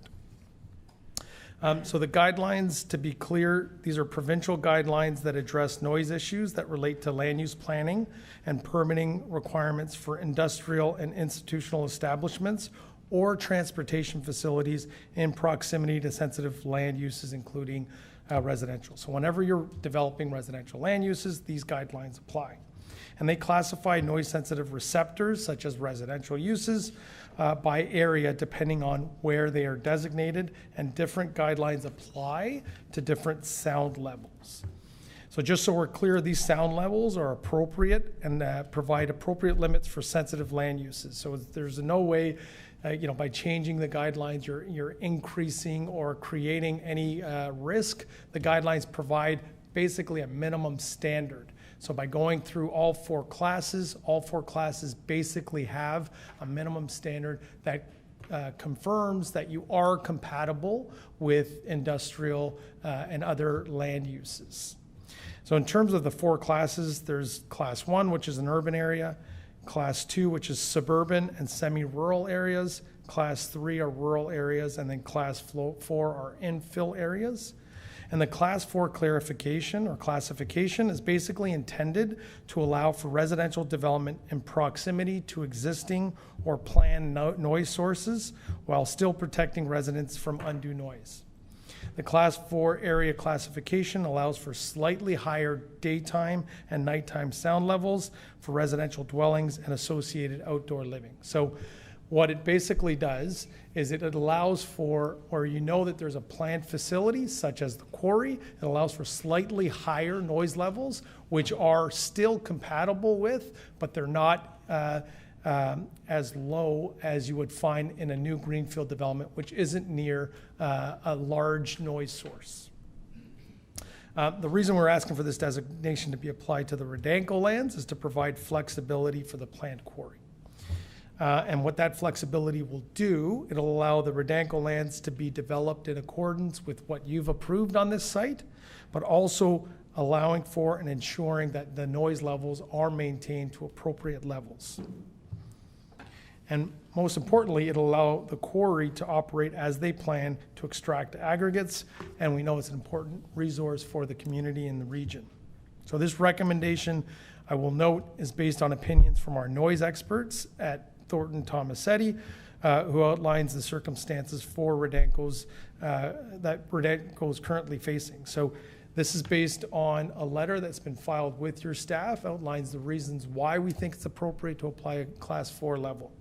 And then finally, what I'll say is this application of the guidelines has been applied in numerous situations across the province. Some of you probably will have visited the city of Toronto, and specifically The Red Path development, that's the sugar refinery right on the Queens Quay on the waterfront. When all the area around it started to develop, they applied a Class 4 noise guideline to it, or Class 4 area to it, in order to allow for that development to occur. And again, it's slightly higher levels, but it David, allows I'm for gonna those ask you two. to wrap up. Yeah, I am going to wrap up. So ultimately, that is what our request is. It's based on an expert's recommendation, and it's consistent with what you'll find across the province in similar circumstances. Thank you for the additional time, and thank you And I'll open the for your floor for consideration. questions for David. Go ahead, Councillor Hanley. Thank you, Mr. Mayor. Through you. So basically, you're asking council to pass a resolution in regards to allowing for the Class 4? Through you, Mr. Mayor, to the councillor. Yes, that is what In our request order is. for us to do that tonight, we'd have to do a amendment to the procedural bylaw, I believe, to put the resolution to the floor. We can deal with that when the report's on the floor, okay? Not, and then we can see what staff wants to do, Okay. okay? Yep. Anyone else? Questions for David? Okay, seeing none. David, thank you very much for your presentation. Okay. At this time, is there anyone online or present in the chamber who wishes to speak to the applications? Is there anyone online? I'll ask one more time. At this time, is there anyone online or present in the council chamber who wishes to speak on these applications? Seeing none. Planning report now will come to the floor. The planning report, DS 40, 2026, proposed city-initiated zoning bylaw amendment and amendment to draft plan conditions, 13030 Lundy's Lane, D1204 2023 and D1408 2026. Report DS 40 2026 is only presented to council for information purposes. It is currently open for questions and/or comments from members of council. Please note comments will be captured by city staff and incorporated into the final report, which will be brought forward to a future council meeting for consideration. Can I get a mover and a seconder to put the report on the floor? Councillor Dedivitis and Councillor Hanley. And now, questions or comments from members of council. So Councillor Hanley, you can speak now. Maybe Brian can help with what. Okay, noting that they would need a resolution before council in regards to classified as Class 4, I would need to ask for an amendment to the procedural bylaw. I would ask first Brian. Or through you, Mr. Mayor, then to Brian, What's the best way to proceed? Yeah, what's the best way to proceed? Yeah, well, Through you know where I'm headed. I do. Through you, Mr. Mayor, Jeremiah, Redan, and Nancy and I had a chance to talk yesterday. We talked about the Class 4 concept, and I also had a chance to speak with the noise expert that they have, Marcus. I'm not sure what his last name is, but Marcus from the Thompson firm. And so it's been introduced to staff. It's been talked about as part of the public process. My preference would be that we deal with the Class 4 designation as part of our recommendation report back to you. It's clear from what the discussion was yesterday that it looks like the Class 4 should help solve some of the noise-related concerns with the adjacent quarry. But all along the way, we have had discussions jointly between Redan and Walker. And on this particular topic, we haven't had that chance yet. And I would like to have a discussion with Walker to make sure that they're on board. It looks like a win-win, but I just want to make sure. It looks like a win-win, but so Councillor Hanley, are you okay if he'll incorporate that in the report coming back? Well, I hope so, because one of my things is we need to take into consideration here where that land sits and where the current quarry sits today. Yeah. I'm 64 years old. The only expansion of that quarry has been under Taylor Road at the former Chmielewski property. There's a significant amount of land between there and 13030 Lundy's Lane, and I don't believe that we should be upholding or holding up development when it looks like the quarry probably won't be there in our lifetime and probably in our next 2 generations' lifetimes. So, So we he's need to take committed- that in consideration. He's committed to incorporate that into the report. Yeah, okay. And we need to take that in No, consideration. no, and I agree with you, but I think that's the proper way to do it. Yeah, That's all. because I'm the one, just if I could just quote on it, I don't want to hold up a development No. that was already pre-approved by council going back to 1998, because I actually believe I was involved then, because the assumption that one day, 50 or 60 years down the road, there might be a quarry there. So we need to take that in consideration. Okay, anyone else? Go ahead, Councilor. Thank you, Mr. Mayor. I agree with Mr. Hand, the council. I don't want to hold this up any longer. They've been held up for 3 years. Walkers, this could take another 50 years before they even make that move. So I hate holding this up, and I'd like to see some kind of urgency on this. Okay, and the commitment's there to include it into the report, okay? Go ahead, Councilor Thorold. Yeah, I agree with Councilor Didavitis and Councilor Hanley. This has got to move forward. We need housing. It's 100% guarantee that we need housing. And holding these people up any longer is just, it's not conducive to that. So I will support both councilors that spoke before me. Thank you. Thank you. Anyone else? If I could just do a follow-up. Well, I got. Okay, sorry. I'll get back to you, but I gotta go through. Go ahead, Councilor. Thank you, Mr. Mayor. Just a question through you to Brian. Brian, does the holding provision on blocks 133, 134, does that prevent any of the other development from moving forward? Through you, Mr. Mayor, no, the holding provision is specific to those 2 blocks mentioned. We have to change the holding provision on those blocks, but we're not applying it anywhere else, just those 2 blocks. Okay, good, thank you. Okay, go ahead, Councilor Hanley, before I call the vote. Oh, Yeah, we just, 1 sec, I didn't see. Councilor Sentence wanted to speak. Go ahead, Councilor Sentence. I'm good. I think I'm on the same page as everyone else. I think this is the best way forward. It looks good, but I think this is the best way forward. Thank you. Thank you. Go ahead, Councilor Hanley. or Councilor. Go ahead, Councilor DeAngelo. Yes, I'll be supporting this also because the type of housing that they're building is high density there. This is something that we need in our community, and to hold that up, you know, will force some people to move outside our community. It's not residential houses. A large component of this is a high-rise buildings, which is sorely needed. Thank you. I just wanted to take note, we need to take into consideration, council just previously passed, we were gonna give reductions in regards to the development fees charged by law at 50/50 with a 90% recovery rate from the province, and that's the initial of it. Once, We haven't been approved yet. no, we haven't been approved, but we've applied for it. And Yes, also we need yes, we to have. take into consideration that there's an ample opportunity to take advantage of the exclusion of the HSD on homing development right now. So the longer we take, the longer it holds it up, and maybe the benefit won't be there at that time. So Well, hopefully we get- expedience is of a matter here. Hopefully, we get word very shortly on that. Thank you. Okay, the report, we had a mover and a seconder, and the commitment from council, from Brian. All those in favor? Opposed? That is carried. Okay. This fulfills the requirements of the Planning Act pursuant to Section 34. The public meeting portion of this application is now adjourned at 7:57 PM. Okay. Now we're gonna move on to consent items. We have consent items 13.1 to 13.5. Can I get a mover and a seconder for all these items? I got Councilor DeAngelo and Councilor O'Hare. So we'll use those same two for all of them, but does anyone want to speak to any of these? Go ahead, Councilor Dan. Thank you, Mr. Mayor. 13.1 and 13.3. Okay, I was waiting, I figured 13.3 for sure you were gonna speak. Anyone else? Go ahead, Councilor O'Hare. 13.2, please, Mr. Mayor. Okay. Okay.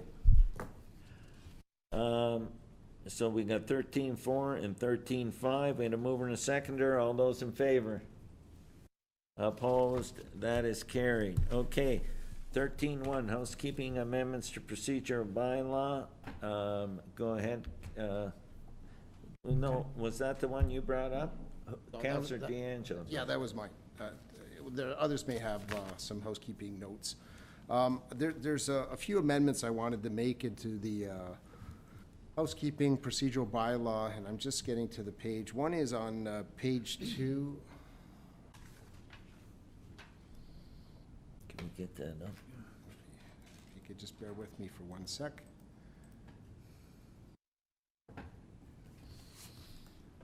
Yeah, Mr. Mayor, it talks about the deputy mayor means a councillor acting in the place of mayor when they are absent. The position is alternated by councillors.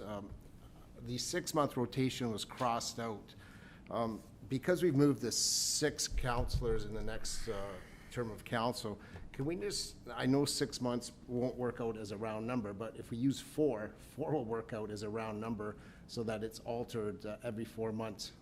And will that get us twice through the rotation? Twice through, Yeah, go ahead. Through you, Mr. Mayor, the plan from my department was to bring a report very early on in the next council term to bring forward a change that would reflect that. We'd like to get council's input on how they want that worded, because there are a couple of options that can be potential options for that. So it will be brought forward right away at the beginning. Are you good with that? Well, can we, because we're striking out 6, so why don't you just put 4 and let the clerk bring it forward? At least we set the framework for the next council. Are you, where is it there? So through you, Mr. Mayor, the proposed wording is simply to strike out on a 6-month rotation. It just says the position is alternated by councillors appointed by bylaw pursuant to the provisions of the Municipal Act. So it's confirming that there is alternation. It's just silent on the rotation period at this point. Okay, it'll get done. Then I think that's a good idea, don't get me wrong, but he's planning on bringing it forward at the, early into the next council. Yeah, so So let them deal with it, I think is the best plan for it. okay, I disagree, but it's just that you're gonna open up a council in December. There'll be no deputy mayor because you have no time frame for that. So this is something, it's a housekeeping. There's a whole pile of amendments in here. To strike out and put 4, not a big deal. I'm not gonna spend hours arguing this, so Go Through you, ahead. Mr. Mayor, so the bylaw would still be in place as it stands now. There is a separate bylaw that speaks about the rotation of council, and so that would still be in place and apply, so there would be a deputy clerk. Deputy mayor. Or deputy mayor, sorry, deputy clerk. There would be a deputy mayor in place in accordance with the bylaw that's still in place. The plan is then, early in the council term, council can review to amend that bylaw along with the procedure bylaw. Okay. Are we good with that? like I said, Mr. Mayor, I'm not gonna argue it. I brought it up. You're gonna have a deputy mayor for whoever's involved, because they'll still fall under the deputy mayor. So it's not like the position won't be filled and then council can say, yeah, the 4-month rotation's good, and away they go. And I think that's the best plan forward anyway. I'm fine. We could leave that one, Mr. Mayor. The other one was there was, and I'm just trying to find, I thought it was 5.1, but it's not. That might be on page 5. It's regarding setting the first council meeting. It was always the first Tuesday of December, but now that's been crossed out and it'll be selected by the clerk at a later date. Isn't it better to have a set date? It helps council when they're planning vacations, when they're planning and doing different things, that the date's set there. So, but now it's to the option of the clerk. It's something that's been we seem to be dusting away some of the traditions of the council, but if that's the will of staff, then that's fine. Where are we with that? Can you through you, Mr. Mayor, can you clarify the section? Are you talking about the inaugural? Yeah, the inaugural meeting, which is the very first meeting of council. It's usually set the first Tuesday of after the election in December.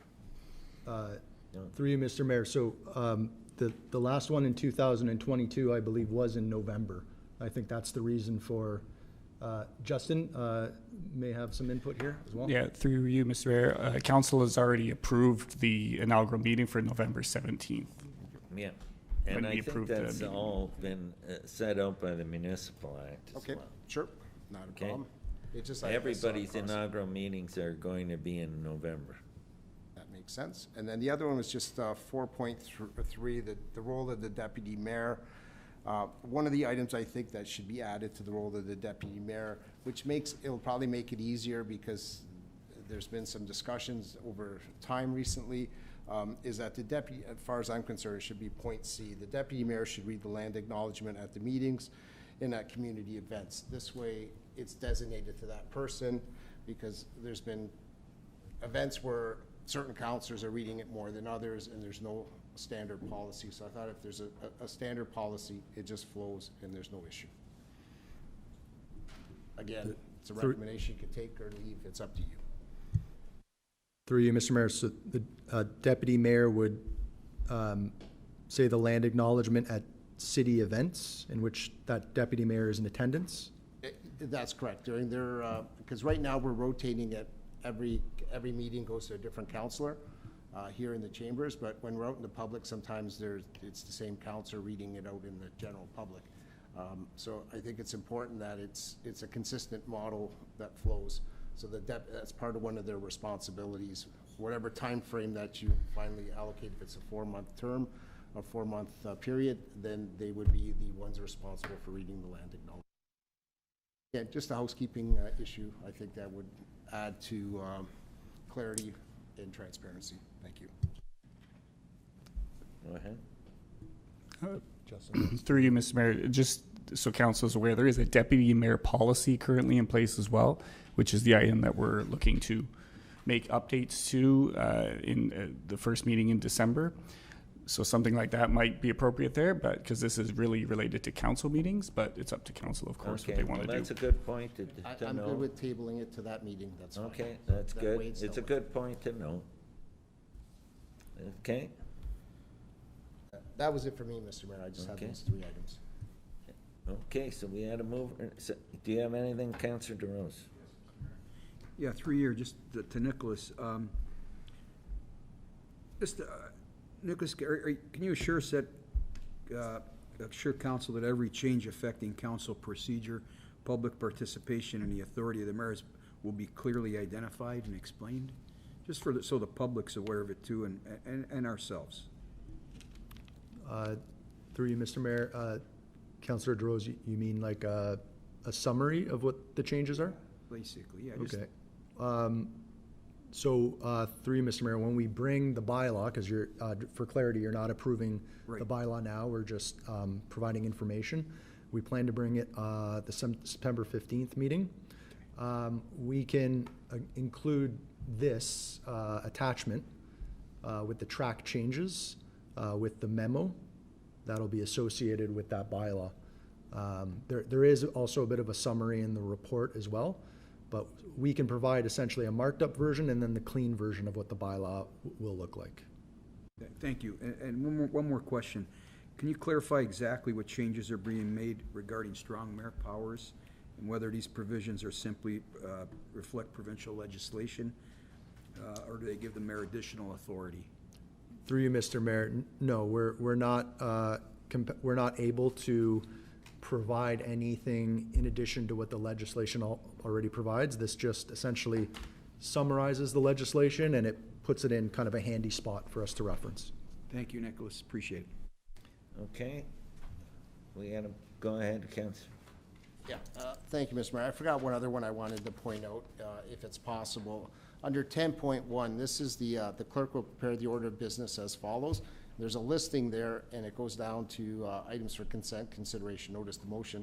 Through you, Mr. Mayor, to their clerk, would there be a benefit of having an item there, items referred to staff, so that you don't have to go through a notice of motion to refer items to staff? They come to council, and it's council directive to staff to work on them. They're usually report-based, where they'll go back and staff comes back with a report. There's no real mechanism of doing that right now unless you bring a notice to motion.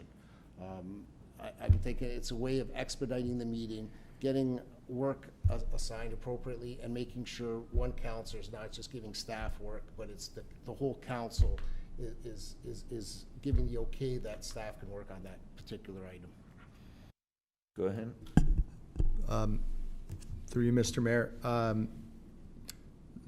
One of the benefits of doing this through a notice of motion and then ultimately a motion is the direction comes from all of council because it's passed by council. And also it provides staff with a little bit of a heads up as to what the request is, even if it's, just included in an agenda. So those are my thoughts. It could potentially provide some commentary on it when the report comes to the new term, though. It's something that I can work on with my team in reviewing. Yeah, I think it's a good, to me, it's a good suggestion because it'll speed up the process. And even if you want to get an item out there, it's no different than statement of counselor. You would have the counselor put that in advance of the agenda being completely set, say by Monday afternoon. Staff will be aware this is an item that's coming for a staff report. Council will also be aware of that's an item come for staff report. I'm just trying to look at ways that we can expedite some of the issues because I see a lot of stuff floating back on emails regarding, well, staff reports coming here, later on certain councilors asking for it. It builds some uniformity, and it's a collective thing done by the whole council, not by an individual council. That's my rationale behind it. But if you want to incorporate that into the bylaw when it's coming forward, you could give that some extra thought. If you want to have a further discussion, I could give you some more rationale behind it also. Okay. Thank you. Okay. Anyone else? Go ahead, Councillor Longo. Thank you, Mr. Mayor. Just quickly, 10.1, now that it was brought up. I see we've scratched regional counselor update off. Obviously, it's taken off because, well, I don't know why it's taken off. Maybe we could keep it on and just call it a regional council update. Since our mayor is our regional counselor, obviously, it would be a great opportunity for council to be updated on regional council issues that affect the municipality. So I don't know why we would get rid of it. Like, right now, it's a section that's very rarely used, obviously, but I think it would be a great opportunity. Mr. Mayor, moving forward, there will not be any regional councillors, only mayors will be regional councillors. I understand, that's why I'm saying, shouldn't it be regional council update? We get an update on what's happening at the region, how it would affect the city. If I may, Mr. Mayor, my thought behind it was obviously because there's no regional councillor to take that away, and then my thought was that the mayor would just incorporate that in their mayor's remarks, a regional council update from time to time, but whatever council wants to, of course. Yeah, I'm just thinking, that's all. I just think the mayor's taking on 2 jobs, and one is a regional councillor. He's not the mayor when he's over at the other building. He's a regional councillor, and we should still be updated more frequently on regional council business. So I'll just leave that if council wants to do anything. Regional council update, that's easy. Regional council update. If Instead there's of regional something council. specific to regional council that we should know about. Yep. Like, for example, flooding issues and how the region is helping our city would be great to know. Okay. Okay, we have a mover and a seconder for that. All those in favor? Opposed? That is carried. 13.2, budget adjustments and amendments, and Councillor O'Hare. Thank you, Mr. Mayor. Through you to Finance. I'm looking at Appendix 1, and if you could just explain to me something that doesn't make sense to me. We have a total budget overrun of $1,051,000. And when you add up the categories in yellow, of course, that's what it comes to. However, why is it that we have the Carolinian Forest at Lakeview Cemetery entered once as $87,500, That's in the first category under funding reserves, and then it's entered again under, where is it? Yeah, under funding grants, and they're both adding to the budget overrun. So if one's a grant, why is it overrun? So through you, Mr. Mayor, because the funding is a total of both amounts, so 50% of it is coming from the reserve and the other 50 is coming from the grant. Okay, now it makes sense. Thank you. Okay, anyone else on that? Okay, we had a mover and a seconder. All those in favor? Opposed? That's carried. PWCS 43-2026 DSBN Partnership Update McMillan Park Sports Field Project. And go ahead, Councillor DeAngelo. Thank you, Mr. Mayor. This is a very exciting project that's finally come to the table after some lengthy discussions, and I want to commend the two key components that we're moving this forward. Stacy Vell, the Associate Director of Education Corporate Service of the DSBN, and then also Jeff Holman from our department here worked really diligently. I just joined this committee at the beginning of this term, and it was floundering, it wasn't really going anywhere, and then we had some discussions, and the irony of it is we had a good, wholesome, verbal discussion, came to the conclusion, let's just meet at the table and have a discussion, and that one seemed to spark the energy and the commitment to move forward with this project, both from the city and both from the DSBN. So it was a verbal discussion with the committee members, Councillor Longo and Councillor Didavitis. And then I think we had also Dave Baldoni was in the room too, if I'm not mistaken. And then the DSBN had a couple representatives too. So it was fabulous to see that working group to come together. And then from there, the agreement was in principle to let's work together to get this done. And then we've come up with, I think, a really, really good plan that enhances both the DSBN's ability to play football, soccer, and their recreational and educational component of recreation at their school by using the McMillan Park. And from the city standpoint, looking at enhancing that park, that was old and aging. You know, the splash pad's the oldest one in our community right now, and it was due for replacement. So it's a good opportunity. Instead of just putting it back in the same spot, a comprehensive plan came forward, and that's what I love to see. It's when it's a comprehensive plan, not just an individual. You're looking at the playground equipment, the splash pad remaining in the McMillan Park site, which is local residents are very ecstatic about that.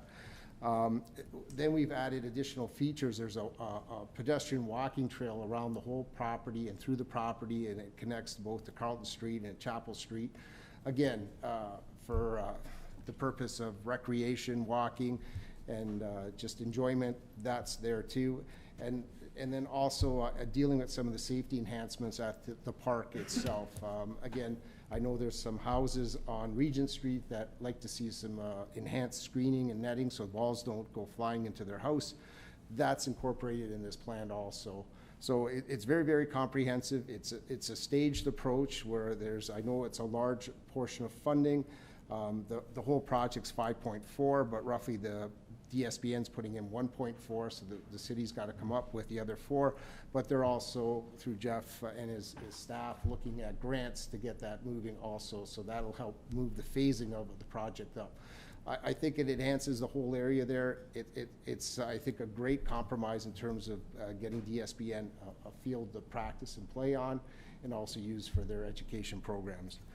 I think I've highlighted all my comments. Oh, and the other one is, you know, this is the design as of right now, but we're also scheduling a public meeting regarding this where the public will have some input into what's the final plan at the end of the day.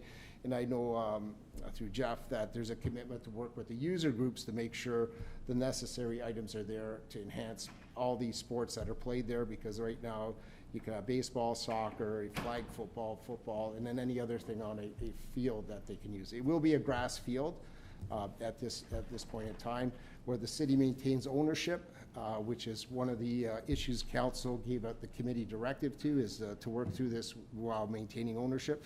And then it also works on a great partnership because we get to use The agreement will allow us to use the parking lot of the school during off-peak hours to use that for the facility. So it's a win-win for everyone, and it's a great addition to our community. I know the rest of, I'm super excited.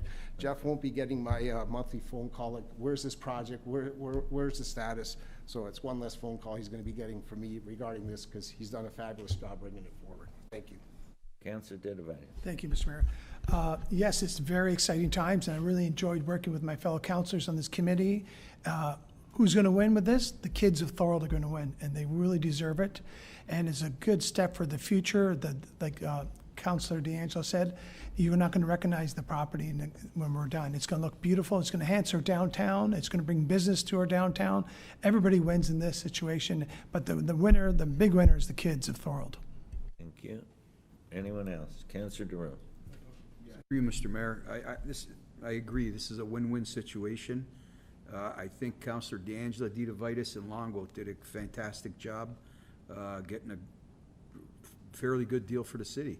And hopefully we can meet up with some federal people at the AMOs to support us. No, it's provincial. Prevention. AMO's provincial. Right. But it's on, There'll be we're some federal delegating, ministers, we're yes. delegating on the McMillan project. Yes. Okay, and we're delegating on the 4 million portion, just so you're aware, yeah. That's what I wanted to Aware say. too. Thank you, Yeah. Mr. Mayor, for summing that up. Thank Yeah. you. Councillor Sentence. Thank you, Mr. Mayor. Through you, congratulations to staff, DSBN, and the committee, negotiating committee. Love this for McMillan Park and for Thorold High, too near and dear to me. But this is great. I think in talking to Councillor D'Angelo before, I think it's even, just in case anybody's asking out there, we do get to use it as well. You know what I mean? So summertime and when it's not being used, we will be able to use this as a city as well. Is that correct, Councillor D'Angelo? That is correct. There'll be some agreements in place, but it'll be fully used by both the DSBN and also by our groups that are interested in using it. That's great. And just a question, and I kind of know the answer. I don't want to know the answer. For say to, if the splash pad is new and being moved to a new place, can we use development charges for any of this project? Through you, Mr. Mayor, I'd have to look into it because I believe in order for you to use the development charges, it already needs to be identified in the background study. So I'd need to take a look how that would work if we're transferring the funds. With my history in this, you can't because it's not a growth project. We're not adding, all we're doing. I'm massaging it, Mr. Mayor. I'm massaging. I know, yeah. Thank you. I'm just giving you the answer you don't want to hear. I know. Councillor Hanley. No, I echo to you. You know what? One of the main concerns with me when we first talked about this was the acquisition of the land. We're going to retain ownership of the land. That makes it the win-win for me. That if anything was to occur down the road, the city still retains ownership.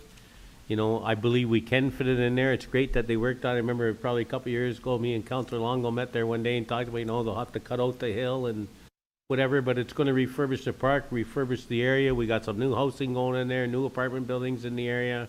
A lot of families live in the area. School board's been after us for a number of years and that stuff, you know, and I know council probably this is the first time that we're all probably on the same page and all in acceptance of what the committee's done and accolades to the committee and a great job. And as everybody's mentioned, it's a win-win for everybody here. Thank you. Anyone else? Go ahead, Councillor O'Hare, and then Councillor Decker. Thank you, Mr. Mayor. I'll be short, but congratulations to everyone involved, especially our working group. You guys did a great job. The Thorold High continues to grow. They're going to have their own football field and just the plans. So congratulations, Mr. Holman. The plans are amazing. I look forward and keep my fingers crossed that this is going to become a reality. Councillor Decker. Thanks, Mr. Mayor. I just wanted to say congratulations to everyone as well and to our working group and for bringing this project finally to light. I think everyone is going to be happy, especially Thorold High, people of Thorold. So well done, everyone. Thank you. Anyone else? Go ahead. I was waiting, Councillor Long. Yeah, I just want to add one thing. I'm really happy this plan came together. As Councillor Hanley mentioned, we had some struggles early on with ownership issues, but those have all been resolved. But the numbers being thrown around here, the money amount, there's a lot of components here included that are future amenities being added, okay, such as change rooms and washrooms and things like that. I think the goal from the committee standpoint was to work out the deal to get a field built by DSBN and for the city to take on the responsibility to park in the splash pad. Those are the immediate things we want to do. So the other things down the road, the expansion of washrooms, change rooms, storage rooms, the upgrade of McMillan, those are all things that'll take place over time. Unless we get funding. And Unless we get funding, then we can do it all tomorrow. Exactly. Yeah. I don't know about that, but anyway.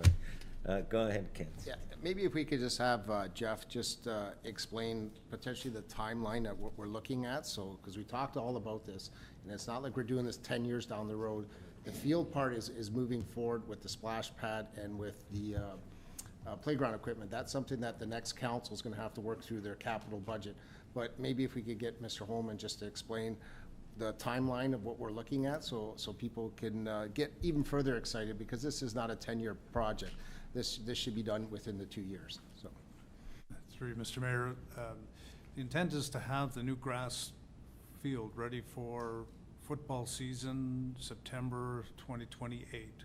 So that gives us a window of opportunity to relocate the splash pad and playground equipment in the general area that we identified in the concept plan.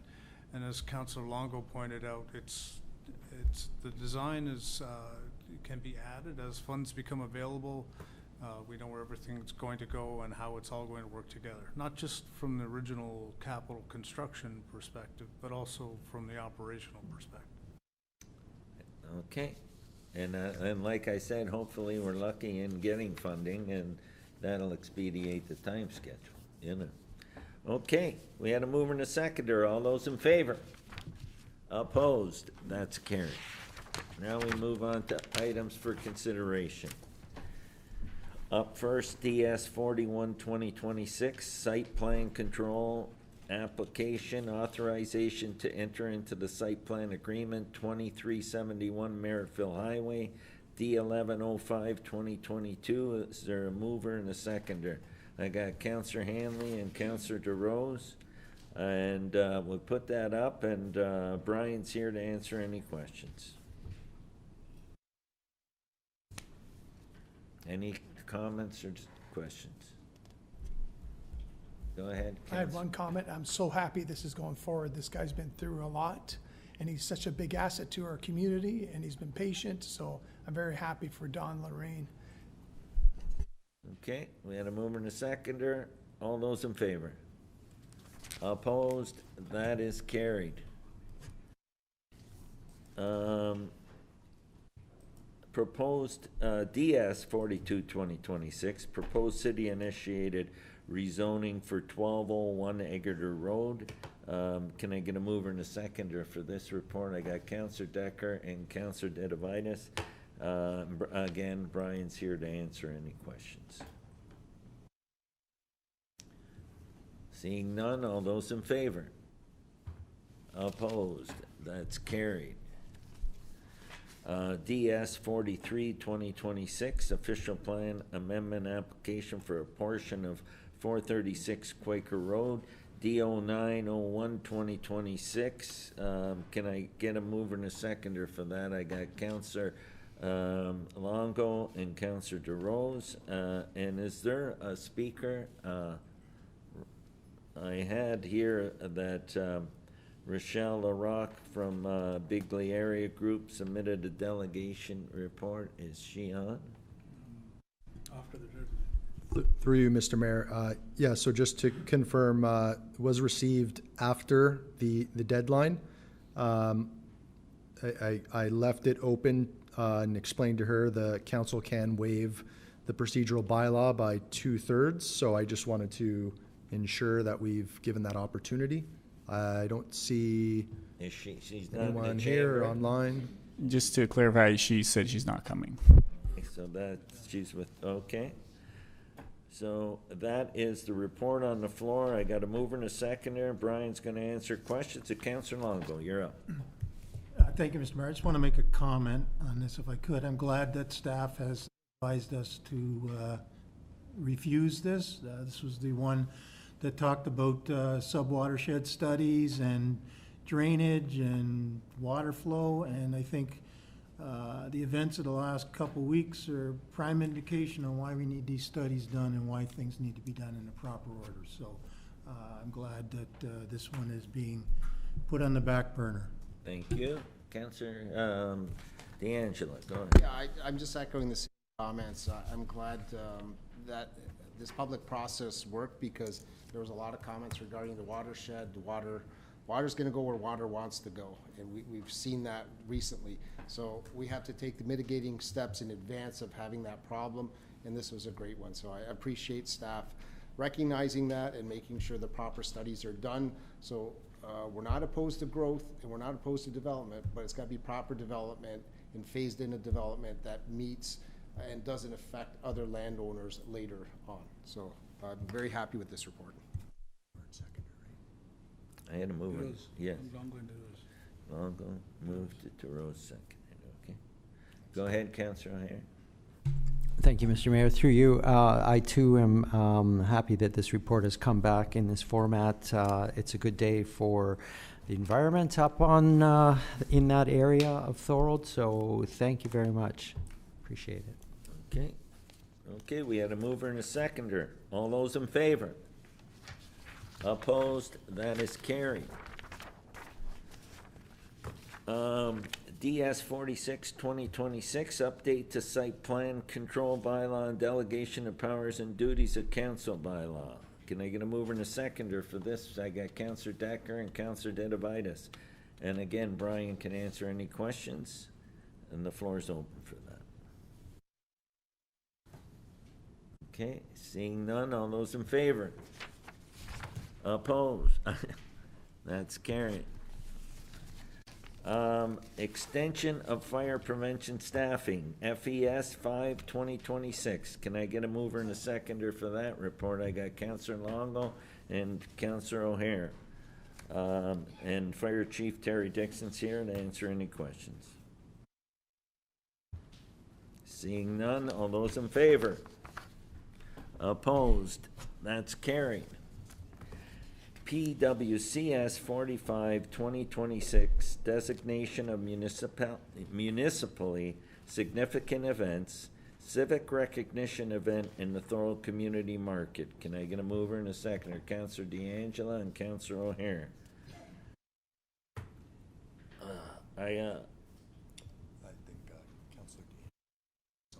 Okay, Councillor D'Angelo, you want to make an amendment? Yes, thank you, Mr. Mayor. Speaking to Jacob, with the civic recognition event, it won't be Wednesday, September 23rd. At the time I spoke to him this morning, and I know he was getting consensus from the committee so that we're all working together on this. And we were looking at moving it into the month of November, the first week. I had suggested there was a couple, I think there's something scheduled on Tuesday. I think it's new council orientation. So I mentioned to Jacob, go back and just look at what's available that week. I don't know if I'll let him speak. November 4th, I think. November 4th, But you want to let him speak. Go ahead, Jacob. I don't want to take your thunder away. No problem. Yeah, thank you. Through you, Mr. Mayor. I think November 4th would be an appropriate day. November 5th is the start of Veterans Week. We don't want to go interfere with that at all. We want to get it done before Remembrance Day and before the 17th, before the new council would be sworn in. So, yeah, I believe November 4th would be appropriate. We've already checked with the venue. That date is available, so it's currently held. So the amendment is to say that that's the date for the one event, the civic recognition event. The civic recognition. Okay. Yeah, and I think that's great. It's November 4th because this way, this council is the one that's reintroduced the civic recognition event. It's still within this term of council, so I think that's a perfect position for it. And it gets the planning committee a little bit more time just to get themselves organized, to make sure the event's bang up job. And I know Jacob's going to do a great job. So, but more time usually helps. You'll even do a better job with the extra time you get. It's more time to get it, so it'll be very well done, it's a good thing, so. Did you want to do that as a separate amendment or a friendly amendment? That's a friendly amendment to the, I had a mover and a seconder, that's just changing that date, we're not changing the motion, okay. Councillor Sentence, did you want to comment? Yeah, no, Mr. Mayor, I'm on that committee as well, so I approve, not approve this, but in approval of this, more time, and it's not so political, right? It's after the election, but before the new term. So I like this, and all in favor of it. Thank you. Okay, so we had a mover and a seconder, and it's friendly, so we don't have to change anything else. All those in favor? Opposed? That's carried. Okay, notices of motion for the next meeting. Go ahead, Councillor Hanley. Okay, Mr. Mayor, I want to bring something up. We already dealt with this earlier in regards to the report that was forwarded in regards to Rudanko, and I asked in regards to changing the designation to Class 4. Well, at that time, it had just come to my attention that we could avoid Rudanko. They're scheduled for an Ontario Land Tribunal meeting on September the 5th, and we won't meet until after that.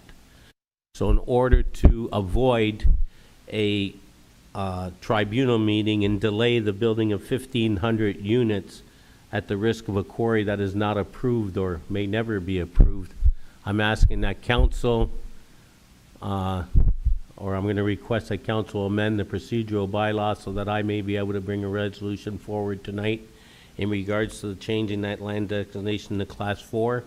It's in regards to the sound decibels that was mentioned. It goes from 50 to 60. The lands have been sitting there for hundreds of years, but if we don't do this tonight, then what's going to happen is the Danko's going to end up in a land tribunal case. Who knows where that's going to be? Several components were involved in it. Niagara Falls and the region is already settled. And if council was to allow me to bring this forward tonight, and I could put a resolution forward, not that they would support it or not, we could resolve a lot, allow to this development to proceed, and not have to have an Ontario Land Tribunal hearing. Well, you heard what Brian said, the way we should proceed with this. I know that was before it was brought to my attention that there's an Ontario Land Tribunal hearing that was scheduled for September the 5th.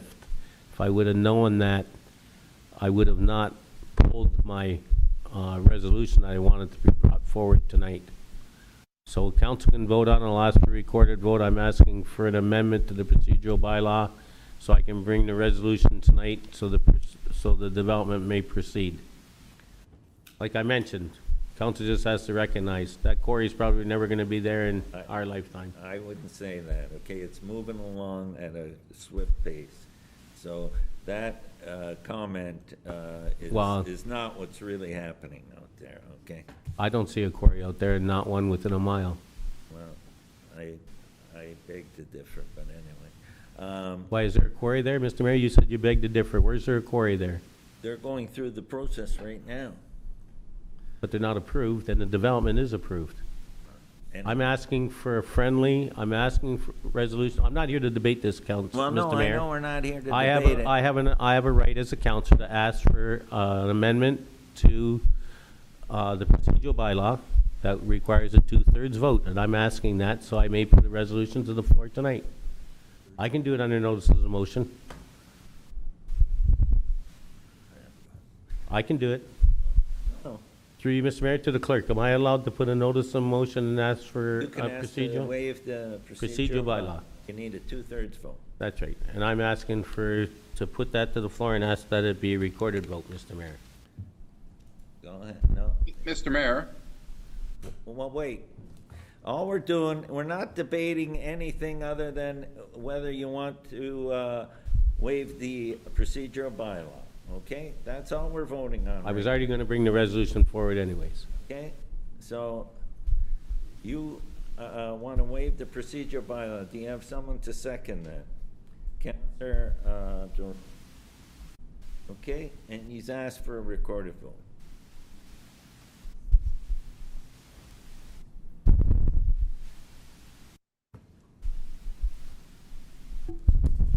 Okay, so through you, Mr. Mayor, so right now, the only motion we're dealing with currently is a motion moved by Councillor Hanley, seconded by Councillor DeRose, that the procedural bylaw be waived, to essentially waive the notice requirement and to permit council's immediate deliberation on a resolution respecting Class 4 for 13030 Lundy's Lane. Okay, Councillor Hanley requested a recorded vote, so we'll start with Councillor Hanley. In favor. Councillor DeRose? In favor? Councillor Longo? Opposed. Councillor Decker? Opposed? Councillor DeVitis? In favor? Councillor O'Hare? Opposed. Councillor DeAngela? In favor? Councillor Sentence? Opposed. And Mayor Ugolini. Opposed. Okay, so the motion to waive the procedural bylaw required a 2/3 vote. That fails. 5 voted against and 4 voted in favor of the procedural bylaw waiver. Okay, I have another notice of motion, you're Mr. Mayor. still up, Councillor. I'd like to put a notice of motion forward in regards, I was gonna talk in statements of council about the splash pad, but I've changed it now. I wanna put a notice of motion forward in regards to the splash pad and requesting a staff report on overrun cost and delays and why that may have occurred. I have some information that I can't divulge, I guess, right now, and I'm You're gonna wait asking for for it. a staff report on the Battle of Beaver Dams. On the Battle Beaver Dam splash pad. So you're bringing a notice of motion. I brought a notice of motion now, and it'll be a motion at the next meeting. Okay, I also want to put a notice of motion in regards to data centers in the municipality of Thorold. okay. Those have been duly noted, Councillor. Thank you. Councillor, go ahead, Councillor DeRose. Notice of motion in regards to the dispersal of the Port Robinson Fire Hall sale funds. Okay, that's noted. Go ahead, Councillor DeAngelo. Thank you, Mr. Mayor. I have a couple of notice of motions, but I'll start with the first one. It's the decommissioning of the Queen Street Bridge. And I'll bring a notice of motion, but could I just be kind of all I want to say is there's been a notice mailed to residents regarding that. And I think it's important they respond to it and let them know that we want a pedestrian walkway replacement there. So if they can do that, that puts pressure on the ministry regarding that. But I'll bring a proper notice to motion. Bring it, and we've already sent 2 letters to them, just Yeah. so you're. But now But we can piggyback on that as well. Okay, perfect then. So that's a good thing. Yeah, so there's that one. I have some, unfortunately, we couldn't meet, we didn't have quorum at our road safety committee meeting. There is one road that, again, because of timing, I'd like to bring, well, if I could, it's a staff report I'm looking for. So if you want me to waive the procedural bylaw so I can ask for a staff report to be brought forward at the next council meeting, can I do that? It's regarding Tucker Street. Tucker Street. We already did a traffic study there. There's also been a survey, so I want staff to put that together and bring it forward at the next council meeting. Okay, so first thing, you want to, because it's time sensitive, you want to waive the procedural bylaw. That's correct. We need 2/3. Do you have a seconder for that? Councilor Rose? Okay. That's what we're voting on, to waive the procedural bylaw for this particular item. All those in favor? Opposed? That is carried. You have 2/3, so now you can ask for this. Yeah, I'm just asking for a staff report to come back regarding traffic calming measure on Tucker Street, and if they can bring that forward to the next council meeting. Okay, and we have a seconder for that, Councilor Dedivitis. All those in favor? Opposed? That is carried. Mr. Mayor, I got a couple other ones from the, it's a stop sign request So I don't know if you want to notice, this is where I was saying, sometimes it's just easier to have a staff recommendation. So I'll do it as a notice of motion, but this is where. Bring notice of motion on those. Yeah, it's going to be a staff report regarding a stop sign, Collier Road in Beaver Dams. And I know. It's being done, okay? It's already passed the region's, let me give you a quick update. Oh, that'd be awesome.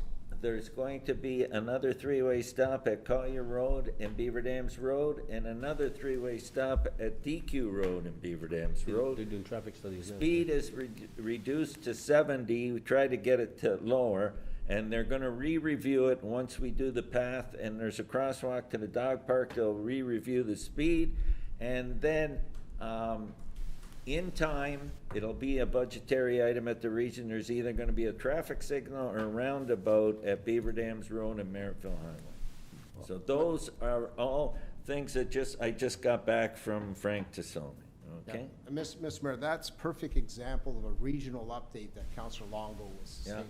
That's fabulous to hear that. Unfortunately, our regional council wasn't here to present that, but you're here, so I'm glad that's being done. That's exciting news. Like that, again, being open and transparent is very important, and that's awesome. So that was, I could cross that off my list. And then I'll bring another notice to motion regarding a crosswalk, walkway, Front Street near the John Street parking lot. I know staff is working on some light issues at that area, but there needs to be another safe pedestrian walkway connecting John Street parking lot to the other side of a commercial activity. So I have that one. And the other one, Mr. Mayor, if I could just relay this to to Manoj. I know Councillor DeRose and myself have been waiting for an update on a bunch of road safety. You make sure we get that. We were supposed to get something before this council meeting because we wanted to have a discussion. And again, because I have councillors asking me where the what's going on with the stop signs on Park Lane, stop signs on Pine Street. We need, I gave a list, we need an update to go, even if you want to send it to all councils so they're fully aware of what's going on. People are asking out there. I was driving today on Claremont Street and cars are still parked right at the edge, making it very difficult to get out of there. Again, the public sees that we're moving these forward, but then there's a time lag of it actually happening. So we need to make sure that that time lag sort of falls off. Thank you. Okay. So now we're going to move on to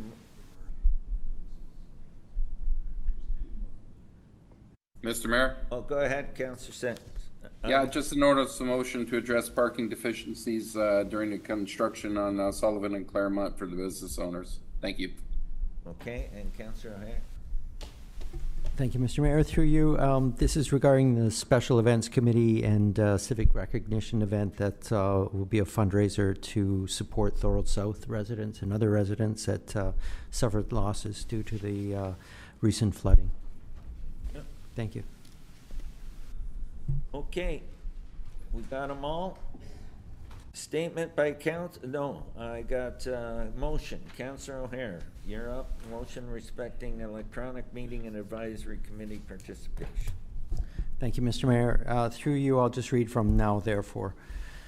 Now, therefore, be it resolved that the Corporation of the City of Thorold enacts as follows, and that staff be directed to report back to Council at the September 15th, 26th Council meeting with information respecting Council member participation and attendance expectations, including a summary of the city's current practices respecting electronic participation in Council and committee meetings, a review of practices in other municipalities respecting electronic participation in Council and committee meetings, including parameters or limitations that have been established, and information respecting councillor participation on advisory committees, including considerations related to committee assignments in light of the reduction of the size of council from 9 members to 7. Okay, and do you have a seconder for that? Yes, Yeah? I do. Advised. Yeah, Okay. and if I could just speak to it Yeah. very briefly. Thank Yeah. you. So this motion has 2 parts to it: attendance and participation. As councillors, we're elected to represent residents and at the same time to represent the city. The question is, Can we represent the city if we are absent for 4 months out of the year? There are ceremonies, celebrations, and countless events on top of council meetings where council representation is desirable. I'm looking to staff to report on other jurisdictional practices insofar as what is expected and what is proper when it comes to both attendance in the city and the use of Zoom participation for council purposes. The second part centers around participation in committees and working groups. And as the next council will be reduced by 2 members, the workload will increase for those councillors who participate in committees and working groups. Again, jurisdictional practices could be researched to obtain a fair recommendation for next term's council. Thank you. Go ahead, Councillor Hanley.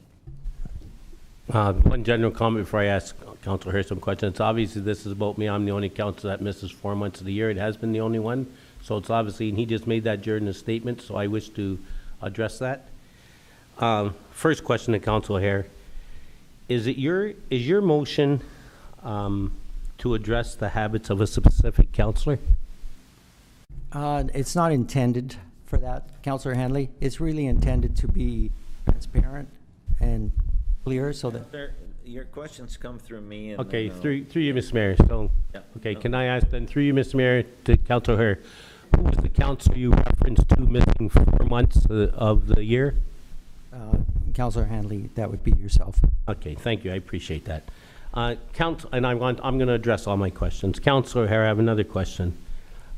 You believe that being a councillor means more than helping residents with issues, correct? You stated that in the newspaper. You stated that you believe that being a councillor means more than helping residents with issues. Is that correct? Yes, I believe that we are here to represent the city and represent residents. Can follow up? Okay, Councillor. No, through you, Mr. Mayor, follow up. What more other than helping residents can a councillor do? Well, through you, Mr. Mayor. Other than photo ops. Through you, Mr. Mayor, things that councillors can do is if there are new businesses that establish themselves in the city, we can welcome them, we can promote them. If there's ceremonies that are taking place, we can be there to share their successes, or if there's other ceremonies where there are special occasions, it is desirable if a council rep is there because residents have given us the mandates or given us the support to represent themselves and the city. Okay, follow up, Mr. Mayor, through you. Through you, Mr. Mayor, can I ask, you stated about promoting. Are you suggesting that I don't promote businesses in Thorold? Through you, Mr. Mayor. No, not at all, Councillor Hanley. That's Okay, not- but you did state that, though. Through you, Mr. Mayor, another question. Councillor Hare, you believe that councillors need to participate in events across the city and in specific ceremonies, correct? Through you, Mr. Mayor, I believe that part of the role of being a councillor is to attend events and be a part of the activities that are city-based. Okay, Or- do I not attend events? Is that what you're saying? I don't attend events? Because you stated, through you, Mr. Mayor, I'm just asking them, are you stating I don't attend events because you specifically stated it relates to me? No, Mr. Councillor Hanley, through you, Mr. Mayor, I did not state that. I know you attend events. I see you when you're in the city that you do attend events, and I'm sure residents and myself as a fellow councillor are grateful when we see you there. So I appreciate that very much. Okay, then there's no issue with that. And so, through you, Mr. Mayor, another question. Councillor Hare, you believe if one is not in the city, one is not taking part in events. Is that right? Is that what you stated? No, I don't believe I stated that. Okay, well, you actually state it in the paper unless they're mistaken. Obviously, if one is not in the city, one is not taking part in these events. You stated that today in the Thorold today. If that was the exact words, or perhaps it was misinterpreted, let me, through you, Mr. It's Mayor, I'm quoted, sorry. it says, quote, Obviously, if one is not in the city, one is not taking part in these events, end quote, Mr. Mayor. So I just want to let you know that on January the 20th, Mr. Mayor, I held a community event from the Republic of the Dominican Republic in regards to a food distribution. And Councilor Hare, you were in Thorold and you didn't attend, and I actually sent out an invitation to you. I just want to make note of that. Next question through you, Mr. Mayor, to Councilor Hare. Is it your intention to restrict councilors with disabilities from attending meetings electronically? Through you, Mr. Mayor, Councilor Hanley, you know me better than that.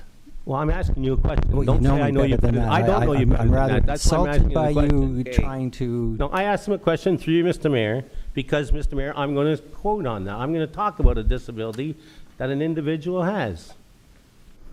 So are you Absolutely. trying to restrict? Through I'm asking you, a Mr. question Mayor. through you, Mr. Mayor. No, I would not restrict anybody with a disability. I don't even see how that is relevant to what we're talking about here. It's going to be relevant, and I'm going to point it out, Mr. Mayor, if I may. I do believe I get 5 minutes to make a statement, and I wanted to address, as you say, what I believe council can ignore, especially in the media, the statements, the questions. The sponsor has publicly acknowledged that the motion was brought forward specifically because of my participation in meetings while I'm outside Canada during the winter months. He specifically stated that.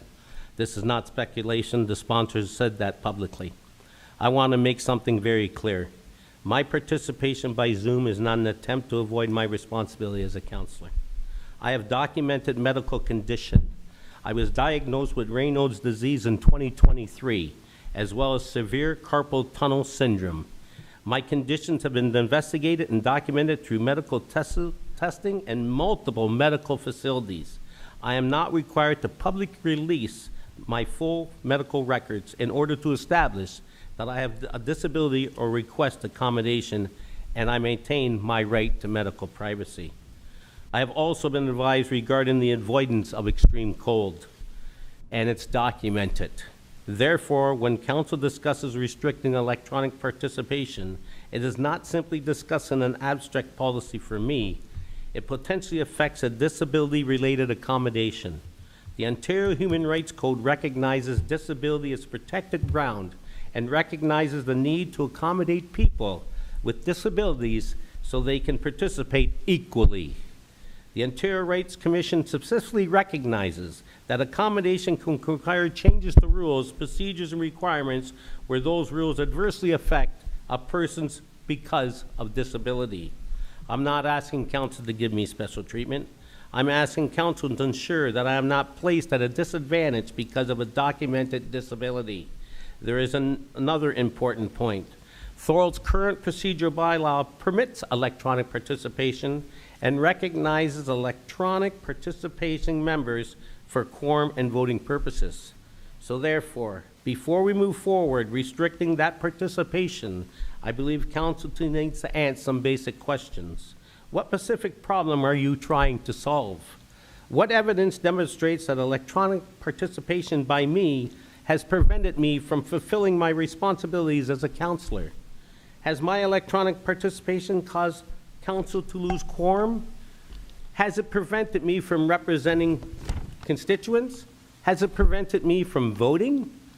And most importantly, has the city considered the legal obligation to accommodate a council where electronic participation may be connected to a documented disability? I also want to distinguish between two issues. If council wants to establish reasonable expectations for all councilors, I have no objection to that.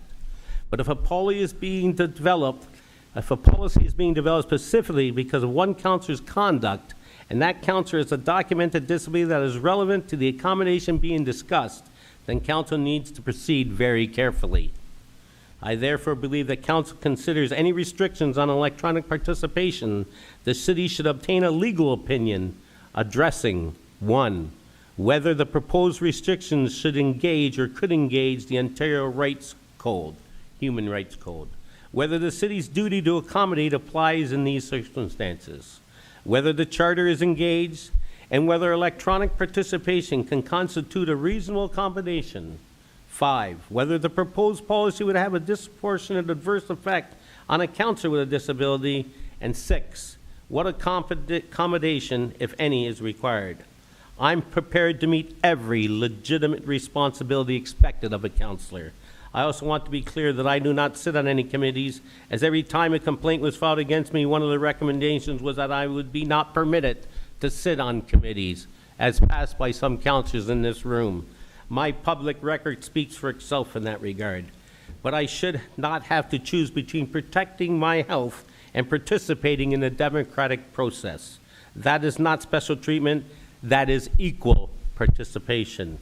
And Mr. Mayor, I know I haven't used my time, but I get another 3 minutes, and I want to comment on regards to comparison of other municipalities that Councilor Hare has also brought to the floor tonight.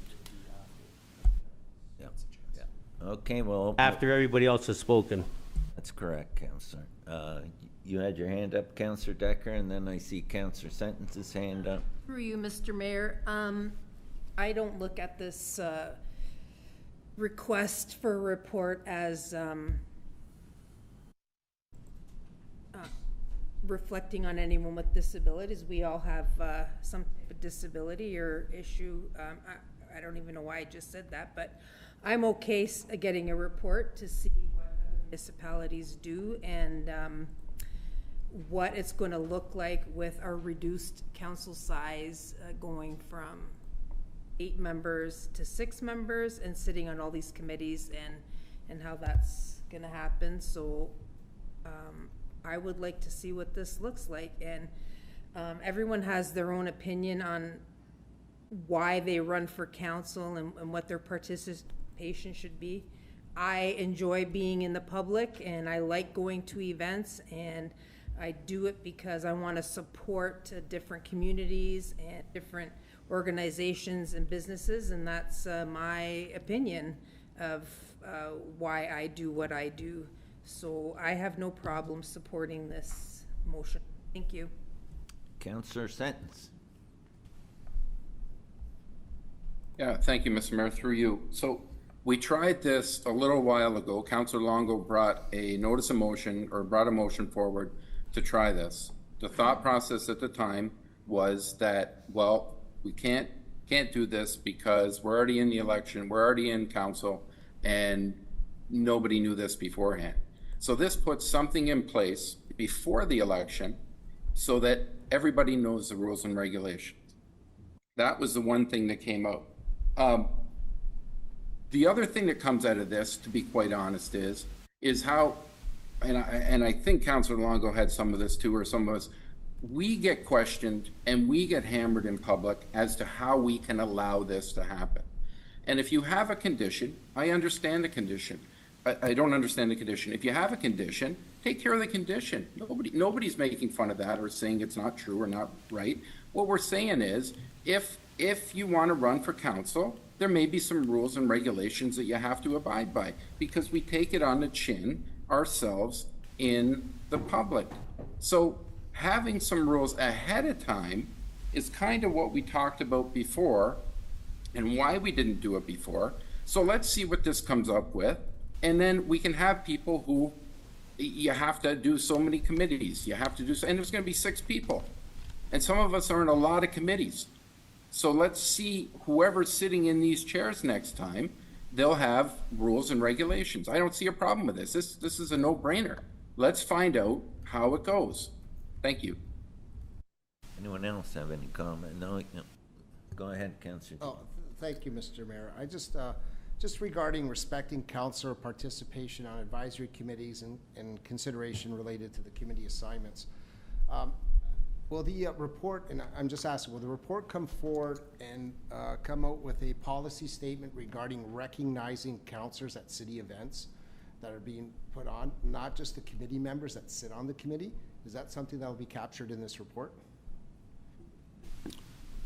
Through you, Mr. Mayor, the way the motion is currently worded, it wouldn't. It would have to be added as perhaps a standalone policy. It wouldn't be certainly in the procedure bylaw, which is more focused on meetings. but as I read the motion currently on the floor, I don't see any request to prepare a standalone policy on recognition of counselors at events. Okay, because sometimes events only recognize those members that are on the committee, not all the counselors in attendance. But, and then the secondary point I have regarding that is invitation to counselors regarding such items like a heritage designation. Should all council members be invited to that, or just specific ones that sit on the committee be invited to that? Again, will this incorporate not only participation, but actually invitation? Because we're starting to slip away from our traditions here, and then we have to make rules on it, which is sort of silly, but we have to make sure it's captured so it doesn't happen, because as you get newer counselors, they don't tend to remember some of the historical data that goes along the way. So I just want to make sure we're not losing our traditions, because like I said, sometimes not all the council is invited and only some are. So is that captured in point C also? Through you, Mr. Mayor, so this is respecting participation on advisory committees. I don't necessarily see that extending to city events, or even designations that flow from an advisory committee recommendation, for example. In this case, the Heritage Advisory Committee. I assume you're referring to that? What this is saying is that councilors report back on advisory committees and how many or if councilors should be sitting on so many committees. My point to that. Got nothing about recognition that you went to an event or that. That's totally different subject. No, Mr. Mayor, it's not, because It is. some of those events recognize only their committee members, not all the counselors that are there. And if it's a committee of council, that's the point I'm trying to make sure it's captured in there, because now you're talking. It was mentioned earlier that there's less counselors, so they're going to have to sit on more committees. Just want to make sure that just because I sit on this committee and you sit on that one, it doesn't matter. Like using the DSBN one, you roll up your sleeve, you do a lot of closed session meetings, not open to the public. Those meetings aren't publicized. Like there's committees that we sit on that, and there's some that are more public. You just have to make sure that all counselors are recognized at the public ones. That's my point. Thank you. Go ahead, Councilor Didaway. This is just a report, right? We're not voting, so That's this is all right. it is. So All I'm it's not asking voting for it. is a Okay, report that's all I to come want to back. make sure. It's not saying that you're gonna do anything. Yeah, perfect. Thank you. Go ahead, Councilor DeRose. Through you, Mr. Mayor, just a question to staff. If staff could confirm whether there's currently any provision in our procedural bylaw that prevents a counselor from participating electronically in council or any committee meetings while they're temporarily away from the municipality. Through you, Mr. Mayor, note the procedure bylaw currently allows for it. Thank you, Nicholas. Councilor Longo. Thank you, Mr. Mayor. I will support the report coming back to council. As everybody knows, I brought something similar to this forward a few years ago. The reason being was a number of calls from residents wondering how this could happen. At that point, it was left that it wasn't fair because council started this way, it should end this way. This is a great way to see if the next council continues the same way. And if it does, that's fine. I'll just make a comment on, and I want to defend Councilor O'Hare. He would never take away anybody's rights, go against anybody's health issues and things of that nature. I could speak for him on that. My issue with electronic participation, Mr. Mayor, and I want to give kudos to Councilor Hanley tonight. He expressed himself so well sitting in this council chamber beside me with his microphone working, where everybody could hear him, and you didn't have to yell at him to turn his microphone off or saying, "I can't hear you, Councilor Hanley." And then there have been times when our meetings have been delayed, okay, because somebody gets bumped off. And we've had 40 people sitting in this room. Some of them get paid pretty good money sitting around here getting nothing accomplished because we're waiting for one individual participating electronically. Not only happened to me. Excuse me, I have the floor. Electronic participation was put in place because of COVID. That's why it came around. Nobody knew what Zoom was before COVID, okay? From what I understand, COVID is long over, hopefully not coming back. I think the people in the city of Thorold deserve counselors sitting at this table discussing issues face to face. And with all due respect to Councillor Senton sitting up there in the corner, I said it last time. If you're on holidays, go on holidays. The city will survive without any of us, okay? Nobody in this room is that important. Nobody. So I respect your time away. Go away, okay? But I respect the people in the city of Thorold, and they deserve the best from us. And the best is when you're sitting at the table. And I will always agree with that. I will never say that an electronic participation will give you a high-quality meeting. So I'll just leave it like that, and I will support the information coming back. Thank you. Anyone else before I go back to Councillor Hanley? Councillor Hanley, go ahead. Okay, just a moment. Through you, Mr. Mayor, to the clerk. Because Councillor Longo's motion earlier in the year, council would not be able to vote on this in regards to restricting a councillor's ability or being at a meeting electronically. Would I be correct? Because that would be a reconsidered motion, and it would have to be passed by what, 7 3/4 of council for it to be brought back to the floor? Through you, Mr. Mayor. So if they're trying to restrict if the crux or the main substance of Councillor Longo's motion from back in February of 2025, if a councillor were to want to put that back on the floor, my opinion is yes, that would be a reconsideration, which would require a 2/3 vote during this term of council. Sure. Okay. And could I ask you, Mr. Mayor, then, maybe if we're going to do this report, that it includes how many other councillors use electronic participation in meetings?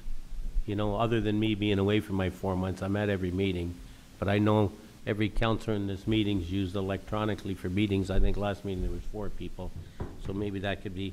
And I just want to, can I make another comment in regards to it? Okay. Let's move on here. Well, I get another 3 minutes, and I know, Mr. Mayor, what's happening here is, you know, let the voters decide.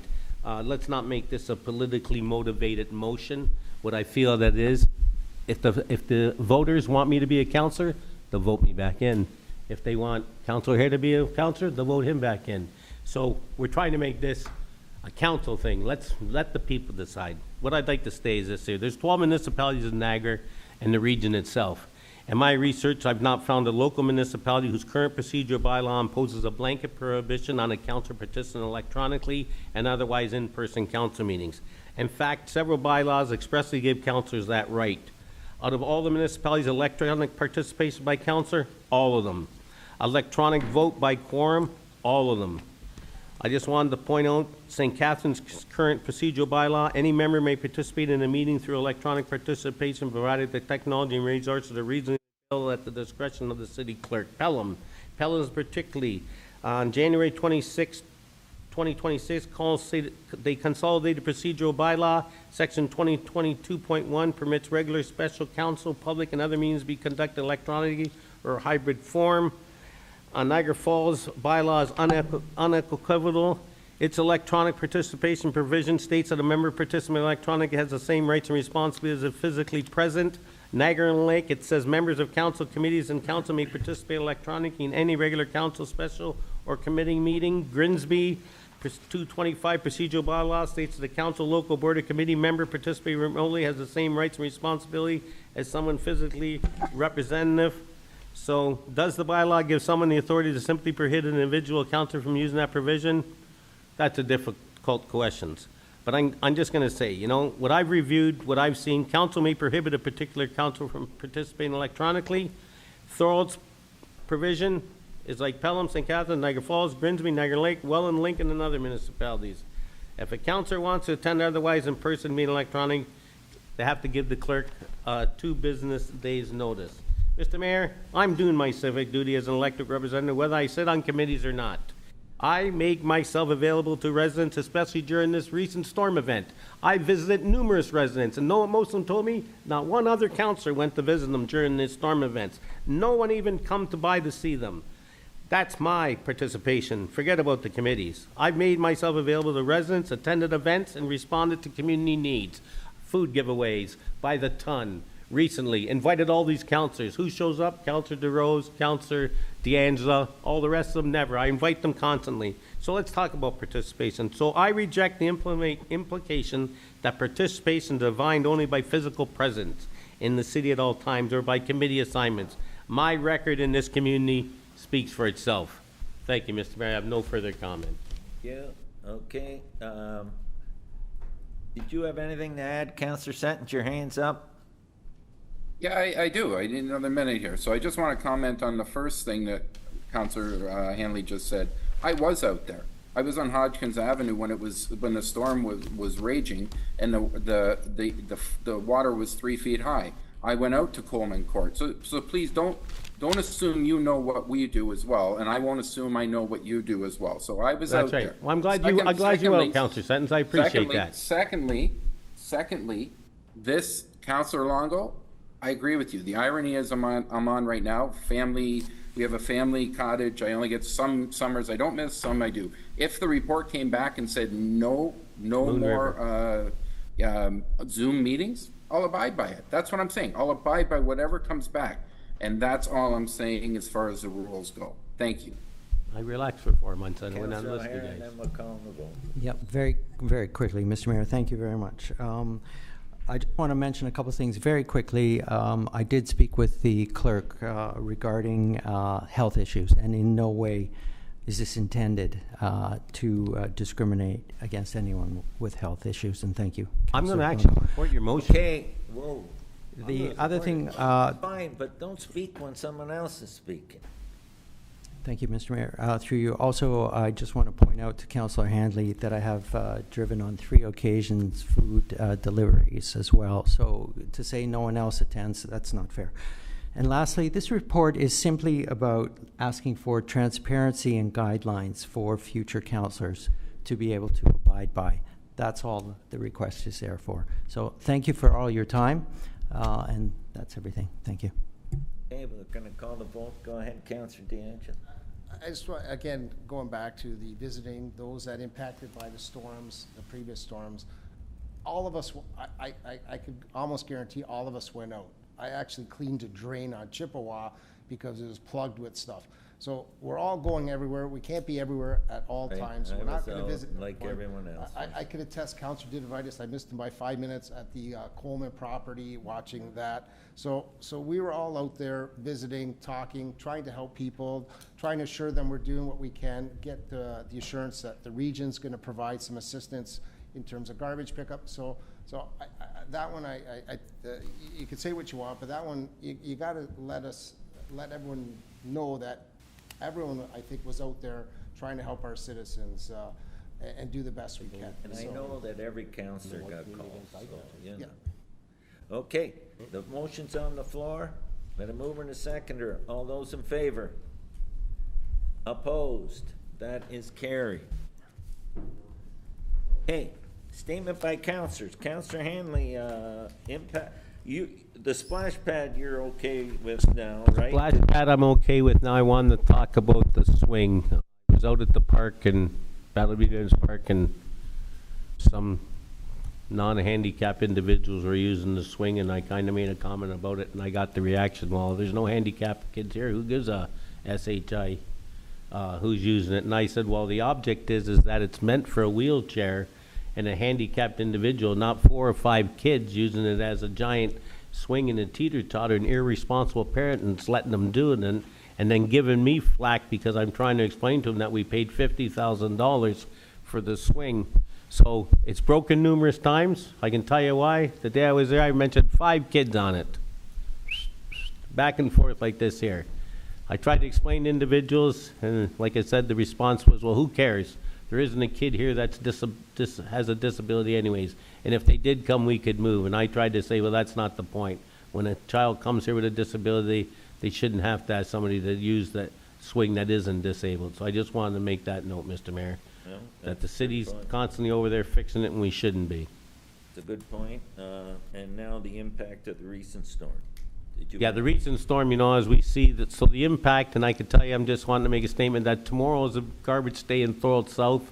And I was out there today, there's a lot of trash around and everything, so we're hoping that a significant amount of it can be picked up because it is rotting and becoming a hazard and rodents and whatnot. And we're hoping that the people reach out into all the benefits that are available to them through the region, through the city, through the Red Cross, or whatever, and hope the city can keep an update with the residents if garbage pick isn't at a Be maximum. doing that and that window is this week. That's right. That we signed an agreement with the Yeah. region, but if we need to extend it, or if there's more problems, by all means, we're gonna respond and make sure residents are looking. Because I have notified, thank you, Mr. Mayor, I have notified residents that if their garbage isn't removed or a significant amount remains behind, to reach out to the city, and I've provided the phone number. That's good. Okay, thank you. Okay, closed session we don't need because we passed the closed session minutes. There's no business arising from closed session. And bylaws. Can I get a mover and a seconder for bills 58 to 64, 2026? Councillor Decker and Councillor Didavitis. That's bill 58, 59, 60, 61, 62, 63, and 64, 2026. All those in favor? Opposed? That is carried. There being no further business, this meeting is hereby adjourned at 9:19 p.m.